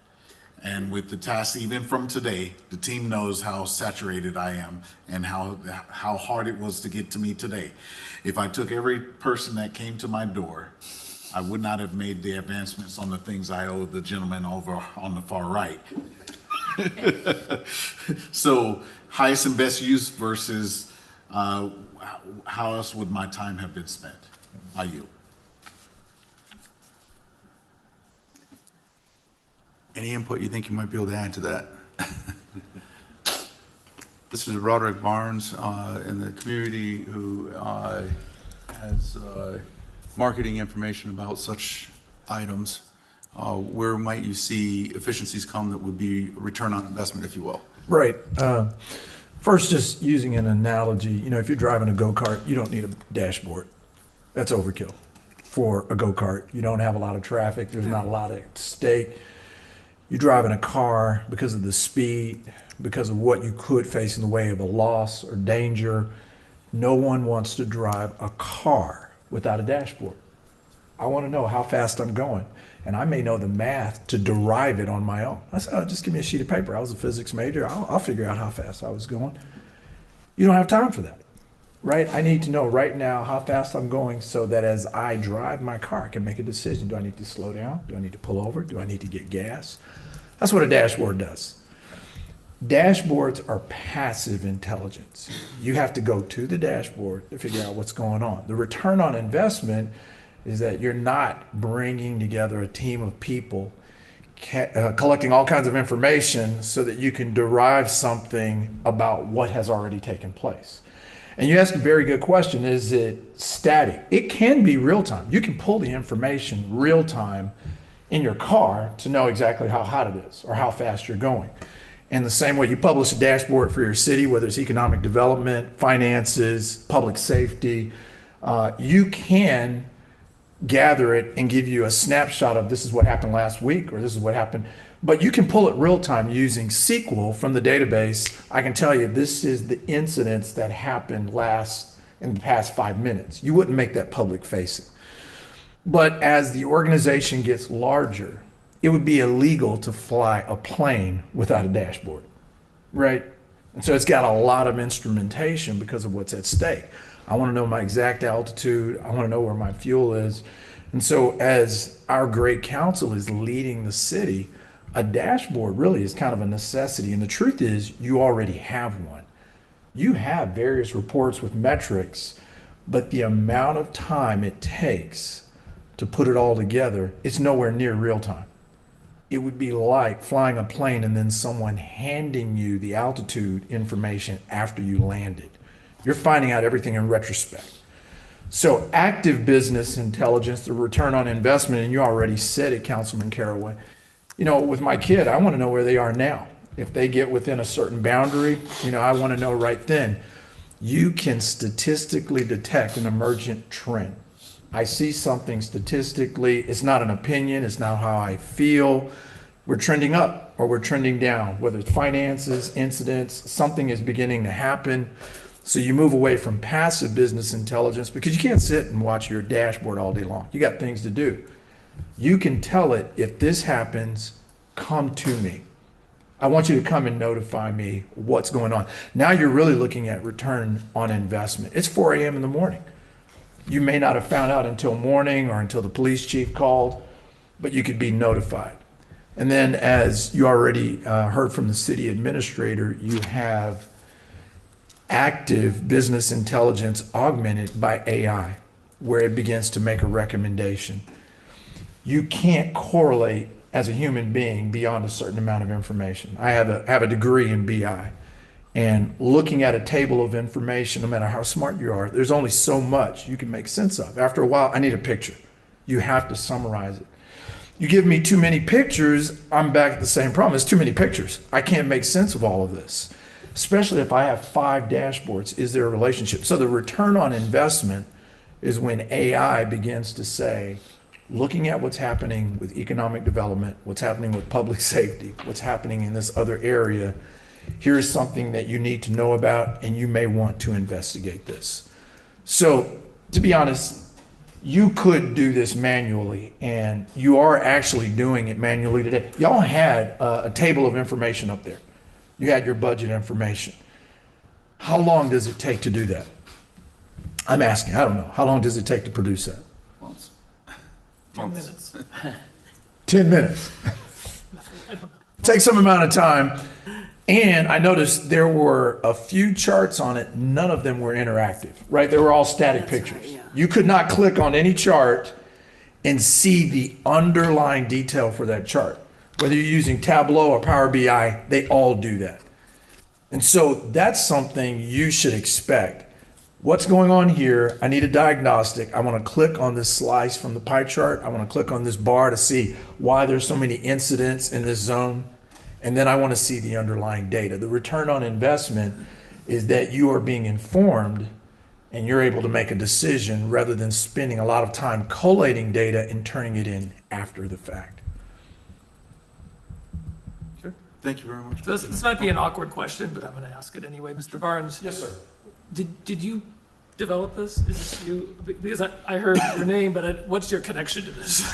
I do a lot of these. So I've actually got a patent in business intelligence, and I do this for DHA, Okay. Private industry. But yes. This isn't your work, what we're looking at right here. This is full transparency. Yes, we actually developed Okay. what you're looking at right now. Whether or not you ever talk to us, you may never talk to us, you need business intelligence. Got it. Doing it manually is no longer the way to go as you grow and grow and grow. You want to be able to respond efficiently and effectively. Thank you for clarifying. Yes, sir. Discussion, sir. I live in this world, you know, being a safety dude. I get these types of reports from Tableau. I get them every morning. I get 3 between 4 a.m. and 7 a.m. that bring me up to speed what happened the last 24 hours. And without that, I'm lost. If I'm going to spend resources to include money, time, anything, it has to be data driven, data rules. And it also goes along with any kind of potential legal action against the city. What data did you use? We used this. Well, what did this guy do compared to this guy with the data? We used this data. It's one data set. Everybody uses the same thing. We can defend it. We can produce it. I'm 100% behind it. This is the world that we have to live in. No, I support the project. I just have a few questions. Would this be something that is in the budget that we're working on now? Or? So we would consider this a project that would have to be bid out and funded. Okay. All right. So let me say it square. No, it's not projected in the current budget. Okay. But if you are interested in it, it can be added to the budget either as a contingency amount for projected projects or budget adopted, a budget expenditure adopted mid-year based upon Right, some other receipt point. and deciding to go forward on an RFP or RFQ. But not an immediate expenditure, right? This instant, it's not a decision to go forward. Well, let me rephrase. It's a decision, do we want to go forward and look for it to develop an RFQ, RFP, and your thoughts on, do we move forward or not? We could fund it from reserves. Absolutely. I apologize, I didn't hear. It could be funded from reserves or expenditure or capital Accurate. expenditure or any number of different qualifying That's accurate. sources of funds. Okay. Ann? Oh, yeah, I feel like this is a good idea, and I'm on board with that. Greg? Nothing further. Okay. All right, is a question for Frank. On services like this, there's 2 methodologies could go forward. One would be an RFQ, one would be an RFP. RFP would be straight up bidding. Another one, we could go with an RFQ to find qualifications of a firm. How would this have to proceed? Actually, RFPs could also be where it's not just straight bidding. Okay. Invitation for bids is what you would use just for bidding, but I've seen RFPs where they use different criteria. Actually, with this type of service, RFQ probably would be your better bet, request for qualifications and so forth. But either one could be used because it would show flexibility. You don't have to go with a specific one. Okay, fair enough. All right. This is Direction. just a direction. So the direction I've heard from everybody is go ahead and proceed, which could include doing an RFQ to bring back information that could, so it could be actionable with more specific information. But I'm getting a feeling from everybody that we can proceed with investigating and obtaining, We would seek the appropriate funds at the time if, as we, in the natural process. okay, no opposition to that? All right, thank you very much. We'll move on to item number 12. At this time, item number 13. Updates and follow-up discussion on draft fiscal year 2027 operating budget. This is not a actionable item, just a continued discussions for direction. I'd like to open up this discussion. We kind of solved one of our hanging chads, if you will, with the phone. I want to make something clear. A lot of my positions maybe feel bold or defensive, if you will. I fight passionately for the campaign that I ran on and what I was elected on, and to fight passionately for what people chosen as a direction. So if I defend or move in direction, I move in the direction that I was elected and sent here to champion. In that, yes, there has been a trend since I took office in 21. The facts are the facts. We were down at 2.3 months. We are now at 15 months. Is that too much? Yes. We strategically had a lot of threats. We overcame them. We succeeded in greater fashion. Does it mean the city was horribly rated before? No. It was AA rated. Did we do better? Yes. In December of 25, we received a AA plus rating, which is astronomically high. Puts our credit level at national level, if you will. So we are in a position of strength, which gives us a wonderful position to be from, so that we don't have to take businesses just because we need in order to survive. We can utilize our resources to get the ones that we want, and we can be more selective coming from a position of power. 2 weeks ago, I went and spoke at Metro SA Chamber of Commerce, about 500 people there, 22 mayors. I had an opportunity to speak, share some of our successes over the last 5 years, and it turned up a number of interesting conversations, including with the CEO of that organization and several design build firms, of which I've taken meetings several times, and another meeting that I was invited to today, which was with Bear County Commissioner, Precinct 3, and another, call it 14 mayors of the area. And one of the things, and you were emailed a copy of the Bear County budget, wanted to highlight just a couple of it because it's germane to some of the issues that we're dealing with. Bear County has found themselves with building in a similar situation where they build up some of their reserves. But their reserves, what they consider a lot compared to where they traditionally are, they're at 10 to 15%, where we're sitting at about 125%. We're in a much stronger position they are, but they have extra cash. They ran into a situation, if you look on their slide 3, slide 2, they actually, even though they added $7 billion worth of property, they lost $10.3 billion due to property valuations decreasing. So we experienced a similar but much smaller dollar amount, but a similar experience.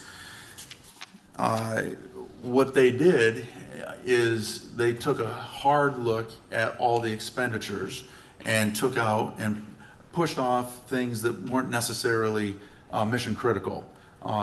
Put the wish list, push them back a little bit, and they also decided, which was on page 17, I believe, to give no raises whatsoever to COLA to their employees, and even in their collective bargaining agreement, no raises.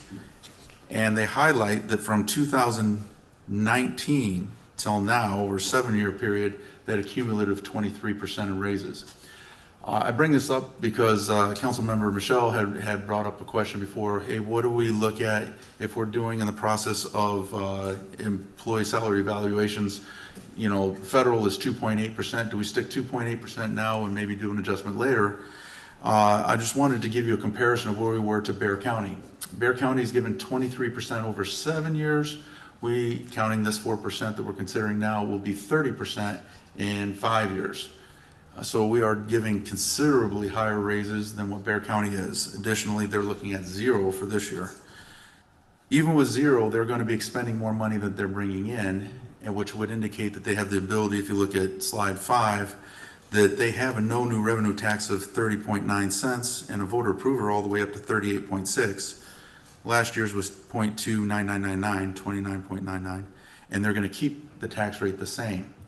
They're doing this by digging into the reserves a little bit.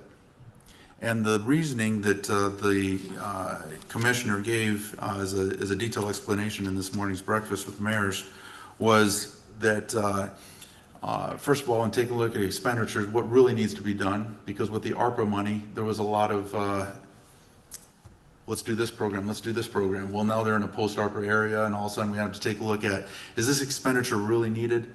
And they carved down and got down to the bare, the bare necessities, and they're still going to have to spend, even with 0% raises, no raises, they're still going to have to spend some extra money, but they decided to do that and keep the tax rate the same.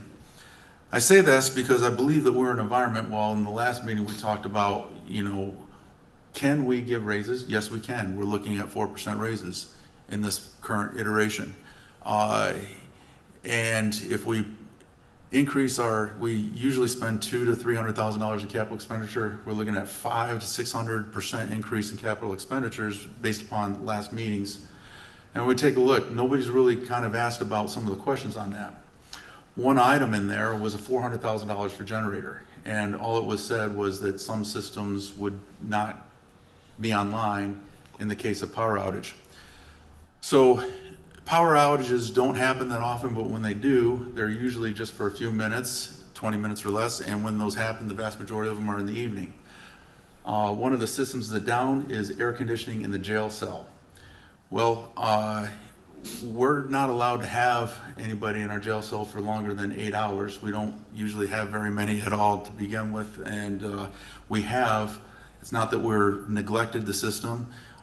We have a compliance ways that we have to transport that person down to Bear County.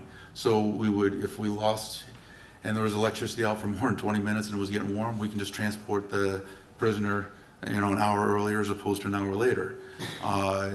But is it worth spending $400,000 so on what would be a very rare instance of ensuring, that we have constant airflow in the jail cell, or some of the other rooms in the middle of the night? I'm not sure that's. Wait, I'm sorry. Are you saying we don't need generators? We don't. We have generators. No, but I mean, $400,000 of additional generator to bring that one room to have air conditioning. Okay, I'll let you go ahead. I'm confused about. Okay. Okay. So the question is that really something that is absolutely needed now? Well, no. I don't think so. So we could take a look and say, listen, we can push that generator off instead of doing $1.5 million of capital improvements now. Maybe we just do $1 million of capital improvements, push that in another project. It's not necessary. You're talking about the reports that we got that were from 2024 that said that we need new generators, but that was back in 2024. That was Want to put them off more than. That was a report, didn't say that we needed them. It identified issues that could be addressed. It wasn't a case that we're in, that we don't. We are in compliance by moving a prisoner to Bear County. So really the question is, when electricity goes off, the vast majority of it is for less than 20 minutes. We have 20-minute cycles in our air conditioning. So there would not even be necessarily one full cycle of the air conditioner going on and off. So at what point do we say, like for example, do we buy a fleet of snow plows in case it snows a huge amount of snow? Well, one report might say. I don't understand that analogy. Okay. We have generators. It covers 99.9999% of our needs. 1 out of every 100,000 days, there will be a situation where that will. I didn't get that from the report, that it covers 99.999 to what we have. That's not what the report said, even in 2024. The report did not indicate on how many times we had a prisoner when electricity is out and it was longer than 20 minutes. That doesn't happen What, okay. at all. That's what we're talking about. So what do we spend our money on? This is part of the conversation. If we feel that is that necessary, well, what do we need to take a look at? Do we need plow trucks for when there's ice on the road? Every once in a while, there's ice on the road. At what point do you determine that, well, we're just gonna keep the roads closed because in 30 minutes, the ice is going to melt and we're just gonna deal with sand or ice? Do we buy trucks? In my opinion, this $400,000 expenditure at this time is one similar type of expenditure. Either way, we have the ability to be able to keep our tax rate the same, much like Bear County does. Bear County is keeping the tax rate the same and dipping into their reserves a little bit to maintain the same and still do the purchases that they feel necessary. And they're doing so with 10 to 15% of reserves. I feel that we can also do the same thing and even buy those if you deem them necessary when we've got 125% in reserves. We have that flexibility. There is not a need to raise taxes when Bear County's not even doing that, and they have a tiny fraction of the amount of money that we have, percentage base wise. So I bring that to you to say, when you're considering this final direction to the budget, capital expenditures, whether you want to move something off or not, I encourage people to take a look at the $400,000 generator in the same way you took a look at the $40 cell phone allowance. Is it really needed? If you feel it is, that's your priority, prioritize it. We're not spending that money either way. It's got to be bid and we got to make that determination and that'll come to action. It's not an expenditure at this point, but more importantly, take a look at how much money we actually do have, the actual external threats that have been removed, the income streams we have coming through for here, what the people have elected us to do, and what is reasonable. We gave tax cuts in 21, 22, 23, and 24 when we only had 3, 4, 5, and 6 months worth of reserves. Now we have 15 months and we're saying, nope, for $90,000, we're gonna raise taxes on everybody.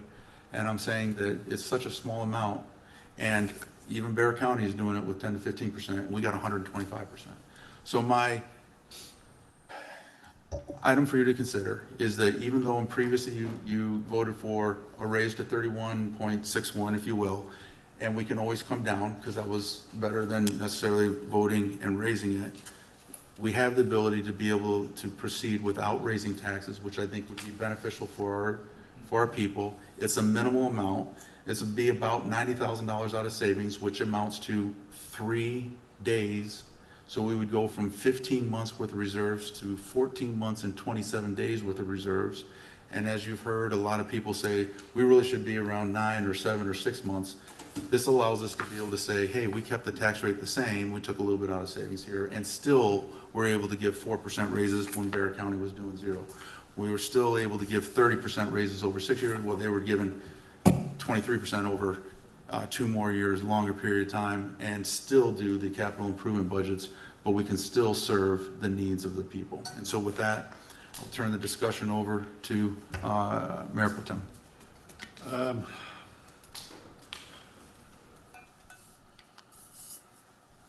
I mean, all valid points. Definitely thank you for providing the document. Unfortunately, didn't have time to look at it. I did see, I got the. You have a copy there if you need it.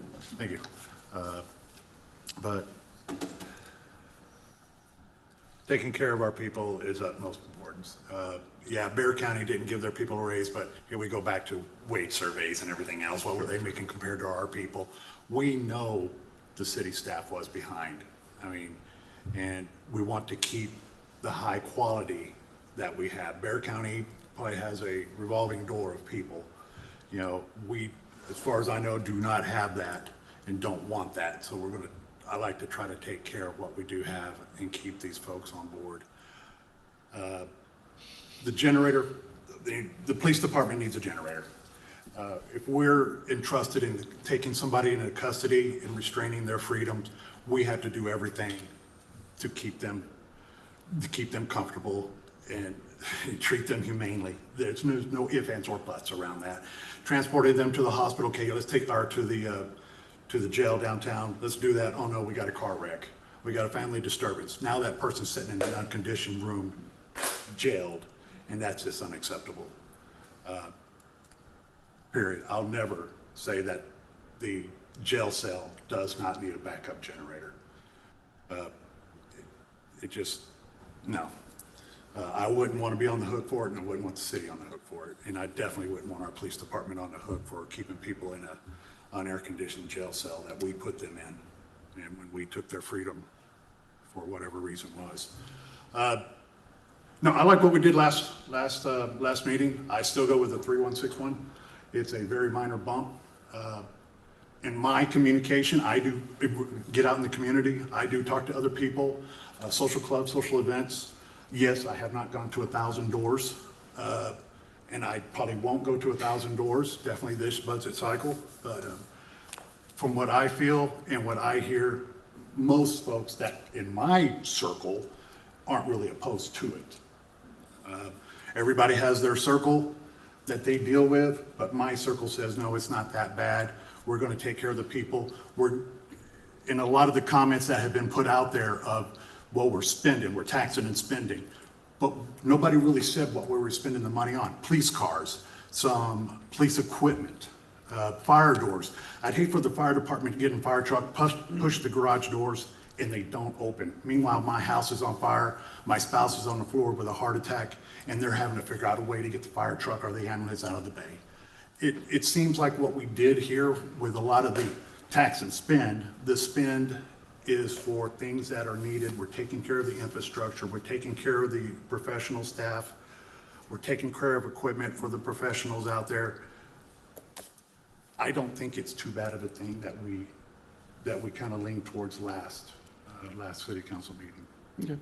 And to be clear, and then we'll move on to the next speaker, what I was presenting there was not, again, you can still do all of those things and still keep the tax rate the same, because the difference, and give the raises to the people. The difference is 90 days, or excuse me, $90,000, which is the difference between the 0.31 and the 0.3161. And it keeps there, and it utilizes a little bit of our 3 days of our savings, which again, as you've heard from the commentary, we keep being told we have too much money. Yes. So we can do all of the things you said, which I don't, excellent points. We can do all of that and the raises and keep the tax rate the same at the 31, and adhere to what the people had spoken at in the last visionary decision that they had an opportunity to make so. So I didn't want to make sure it wasn't either or. We can do both, right? Yes, we can do course. both, of course. So, Sabrina? Well, I think one of the reasons why we have too much money is that we haven't reinvested it back in the city. Our Public Works Department's done an excellent job of maintenance and operations on our streets, but we can't point to a single large infrastructure project.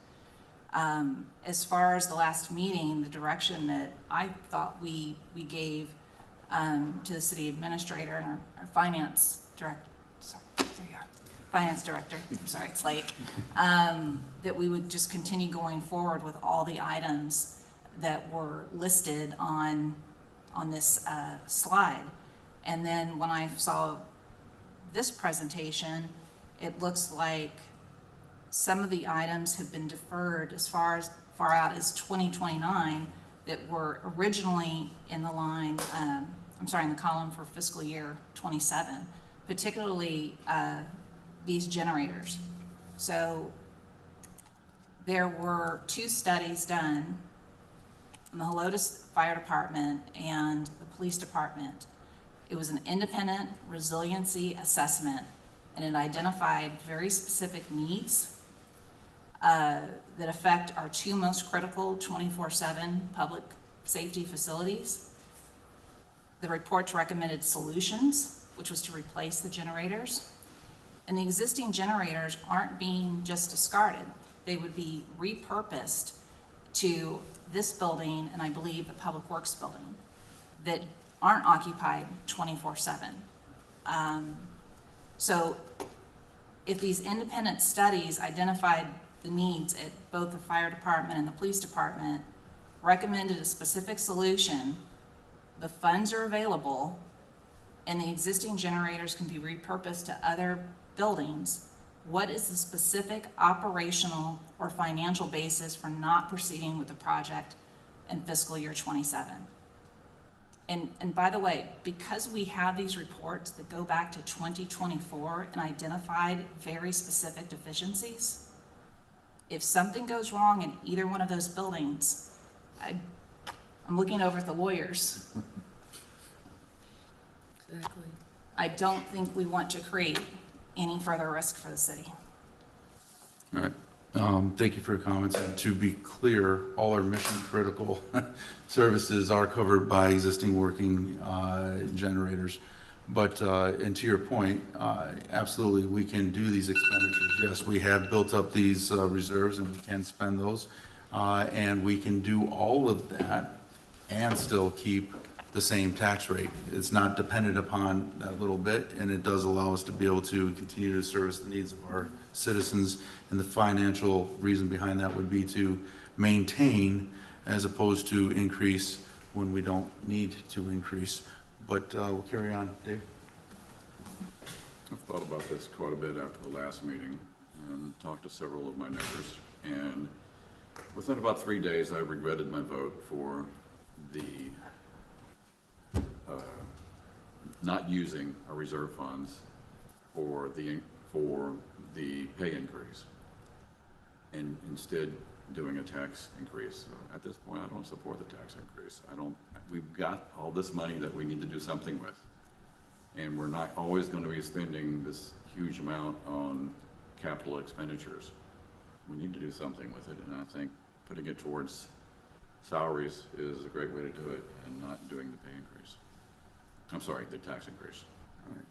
So the same 4% salary, just doing it with the 0.31 and keeping it at 0.31 and still funding the capital expenditures and the raises. Right. Ann? I also had my second thoughts, and I'm still having third and fourth thoughts.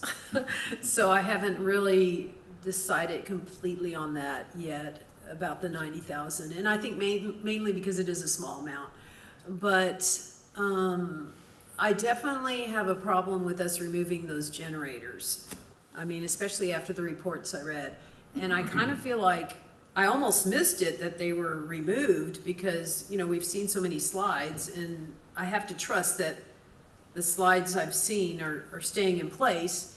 Yes, they're updated, but I didn't think, you know, a big item like that was being removed. But I did look at the reports, and I just feel like this is a no-brainer that we need the generators. And I don't agree that the reports say that we have 99.9999% of everything covered. I did not get that from them, and those were from 2024. So I think we're a little bit behind on that. And I think that if we need to go into executive session so that the fire department and the police department can talk to us about their opinion or how much we need the generators, I think we would need to do that if we're going to try to, if you know, if anybody has a doubt that we don't need them. Okay. And again, simple discussion here, as has been said, want to go forward with the capital expenditures, absolutely can. We have the money and the reserves to be able to do that. We can certainly proceed with that. I brought that up as a point for looking more at, is there items that need to be done or can be moved?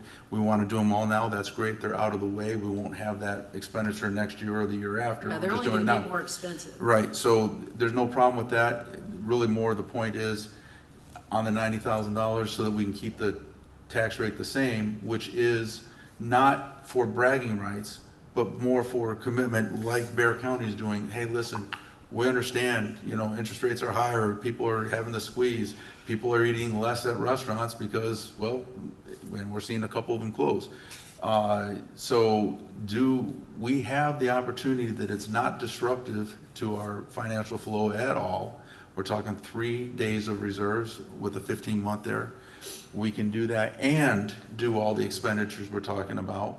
The question is, do we look at that and say, you know what, in the grand scheme of things, we're going to take just a little bit and see how this next year goes. And if it turns that we need to for business cycle or whatnot, certainly we can take a look. We have room to adjust on the following year with, but if we have the streams that we have coming our way, it very well may be that we can continue to decrease taxes in the future. That'll be your all's decision next year.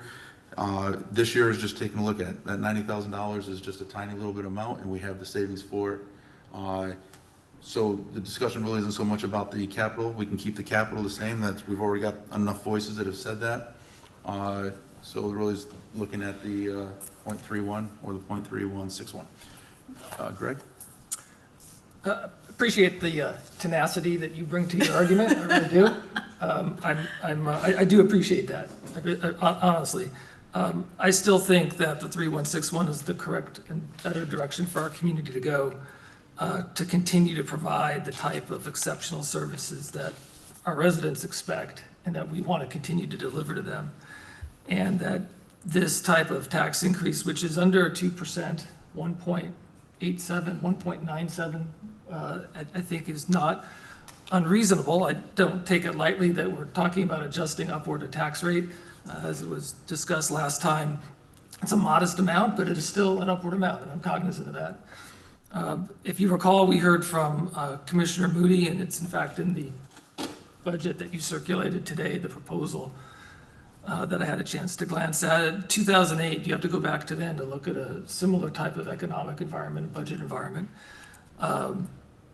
I personally don't feel that Bear County is the right comparison for us as a small city to compare us to Bear County. The scale is, it's apples and oranges, apples and pineapples. I look around and I looked up, what is Chavano doing? What is Fair Oaks Ranch doing? Chavano has proposed a 5% increase, and Fair Oaks has proposed a 9.25% increase in their ad valorem. We're talking about less than 2%, which I don't find personally to be unreasonable, to allow us to continue to do right by our employees and to continue to provide the services that we provide for this community. I think what's been said about the CIP, I concur with that, and I think it speaks to the fact that there are needs that need to be addressed, which is why we're talking about so much, such a significant CIP this time around. And so I would remain believing that the proposed budget, proposed tax rate that we considered last time is appropriate. If I can finish with a question, if that's all right. I was wondering for the city administrator if there's anything in particular in the slides that you circulated that you wanted to draw attention to or speak to. Yes, actually, if we can go to slide 15, I think, yes, 15 and 16. So I mentioned chip seal last time. I don't think I had the slide actually updated. I wanted to make sure you see what that movement is on the street maintenance plan. The street maintenance plan is a dedicated fund line. The street maintenance plan overall number is as reflected on the screen, 3,300,000. You'll see that breakdown on the next slide where it shows the projects, and that chip seal project is the highlighted yellow one that's moving from current year to future year. And so we'll look for your support on that.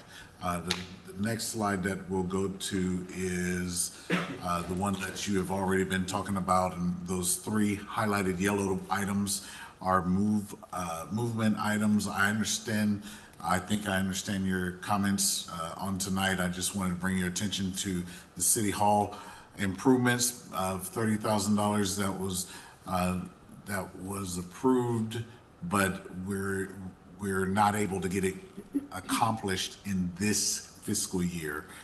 We do have pretty much all the documentation in place.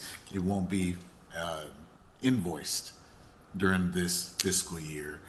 And then the study for the drainage for Antonio, that is, the drainage part is a addition of $25,000, and so we need to get the engineering piece accomplished, and then we'll continue to be able to have a document that's showroom ready. The expenditure for actual work would be different number. The 500,000 is what we're showing now. If you all desire any commentary on that, then we're open to that. And the last remaining item on the document is as seen and as discussed already today. So no major updates out of that overall. In the event that, well, not in the event, we're going to leave here tonight with an understanding of what the number or the number-ish is, whatever it is, whether it's the value of 3161 or the value of 31, or however you all decide that you want to go. I need to have some information that I can go do calculations so you're ready to vote on the next meeting. Because you have 2 votes that have to happen in September, and we have to have a balanced budget. If I don't know how I'm gonna budget that or balance that, because I don't know how to calculate it by where what comes from, then we have failed tonight. I need to know what it is that you want and how you want it, so that we can go back and finish doing our minute changes, I think. Minute changes that you'll see in the next meeting will be things to the effect of, we have gone through every personnel line, literally, again, making sure that the forecast versus the current actuals are the right things. Like literally when we start in the very beginning, we start with the forecast of what was the value of each position. Has anyone swapped out? Are the dollars the same or less? They wouldn't be more. So if I have any dollars that are left at whatever value that I'm working towards, then where I've already made cuts, I would start to restore. By restore, I mean adjust back to the tax number. No, what I mean is I have made cuts to operational budgets within the departments and divisions, you know, and so if I find the value in, once we go back through and we're looking at all the numbers one more time, and if I say, we got $3 more, I took 4 from them, I'll give them 1, I'll give them 1, I'll give them 1, and then we'll give another area where we took a cut, give them another $1. That's what I mean. We'll be whole on whatever your top number is. We'll be whole. If I find any areas of savings as we go back and do those final looks in preparation for September's meetings, I will restore back where I've taken away. All right. Well, thank you. And with that, I will say that from the sum of what we heard here, we're hearing that we're going to keep all of the capital expenditures going as discussed. We're going to Understood, but there's Yep. those other 2 changes. I just need to have an understanding if there's support. One, literally, Moving the 30,000 over from, that was supposed to be expended. Correct. Into the next year. as well as the 25 for engineering and preparation for Anthony Drive. The $500,000 is not an automatic spend in this following year. So is there any objection to the pushing forward? That was supposed to be this year, and it was already allocated. It was already. In our current year, so it's just moving it forward, so it was allocated. Any issue with that? And then moving the 396 back to Back. 27. Yeah. That's my current understanding, unless corrected. Okay. Any issues with the 30,000 pushing it forward? Any issues with the engineering line? Okay, so what we've summed up here is, as discussed, all purchases we put on our capital expenditure for this budget year. We'll move forward with the aforementioned raises for our employees. And so the only question left is, do we go with 3-1 or 3-1-6-1? It would just be a $90,000 move over from our savings to keep the tax rate the same. So we'll start at this end, because it's a direction, not a vote. So if you don't mind, state 3-1-6-1 or 3-1. 3-1-6-1. Okay. And I'm going to stick with the 3161 right now. I mean, I think that according to accounting principles, it's the way to go. I just, I'm still thinking a little bit, but for now, we'll keep it as I voted. okay. 3-1. 3161. 3161. There's your direction, sir. I understand. Okay. All right, well, at this time, we're going to adjourn to closed session for item number 14. Closed session is in accordance with Texas Government Code, Section 551.074, personnel matters, specifically relating to the annual performance evaluation salary review of the city administrator. The time is Just stand by unless. 9:14. What was the time? Current time, 9:15? 9:14. 9:14? Oh, I guess we gotta bring this with.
Okay, we are back in session. We're 9:41 PM.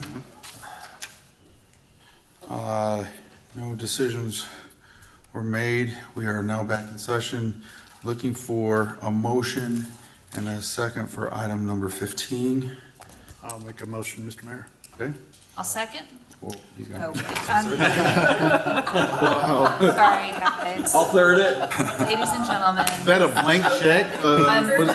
Like, the motion is anything you want. The fatigue is catching up. I apologize. I'm still writing you down as the second. I'll make a motion to authorize the mayor to negotiate a contract of employment with the city administrator, along with the guidelines discussed in closed session. Do we have a second? I'll second. Okay. We have a motion and a second. Do we have any discussion? No. Okay. All in favor of approving item number 15 as stated, say aye. Aye. Aye. All opposed? Motion carries. Thank you very much. Ladies and gentlemen, I appreciate all your time, effort, research, points, and counterpoints. We are adjourned. The time is 9:42 PM. 9:40.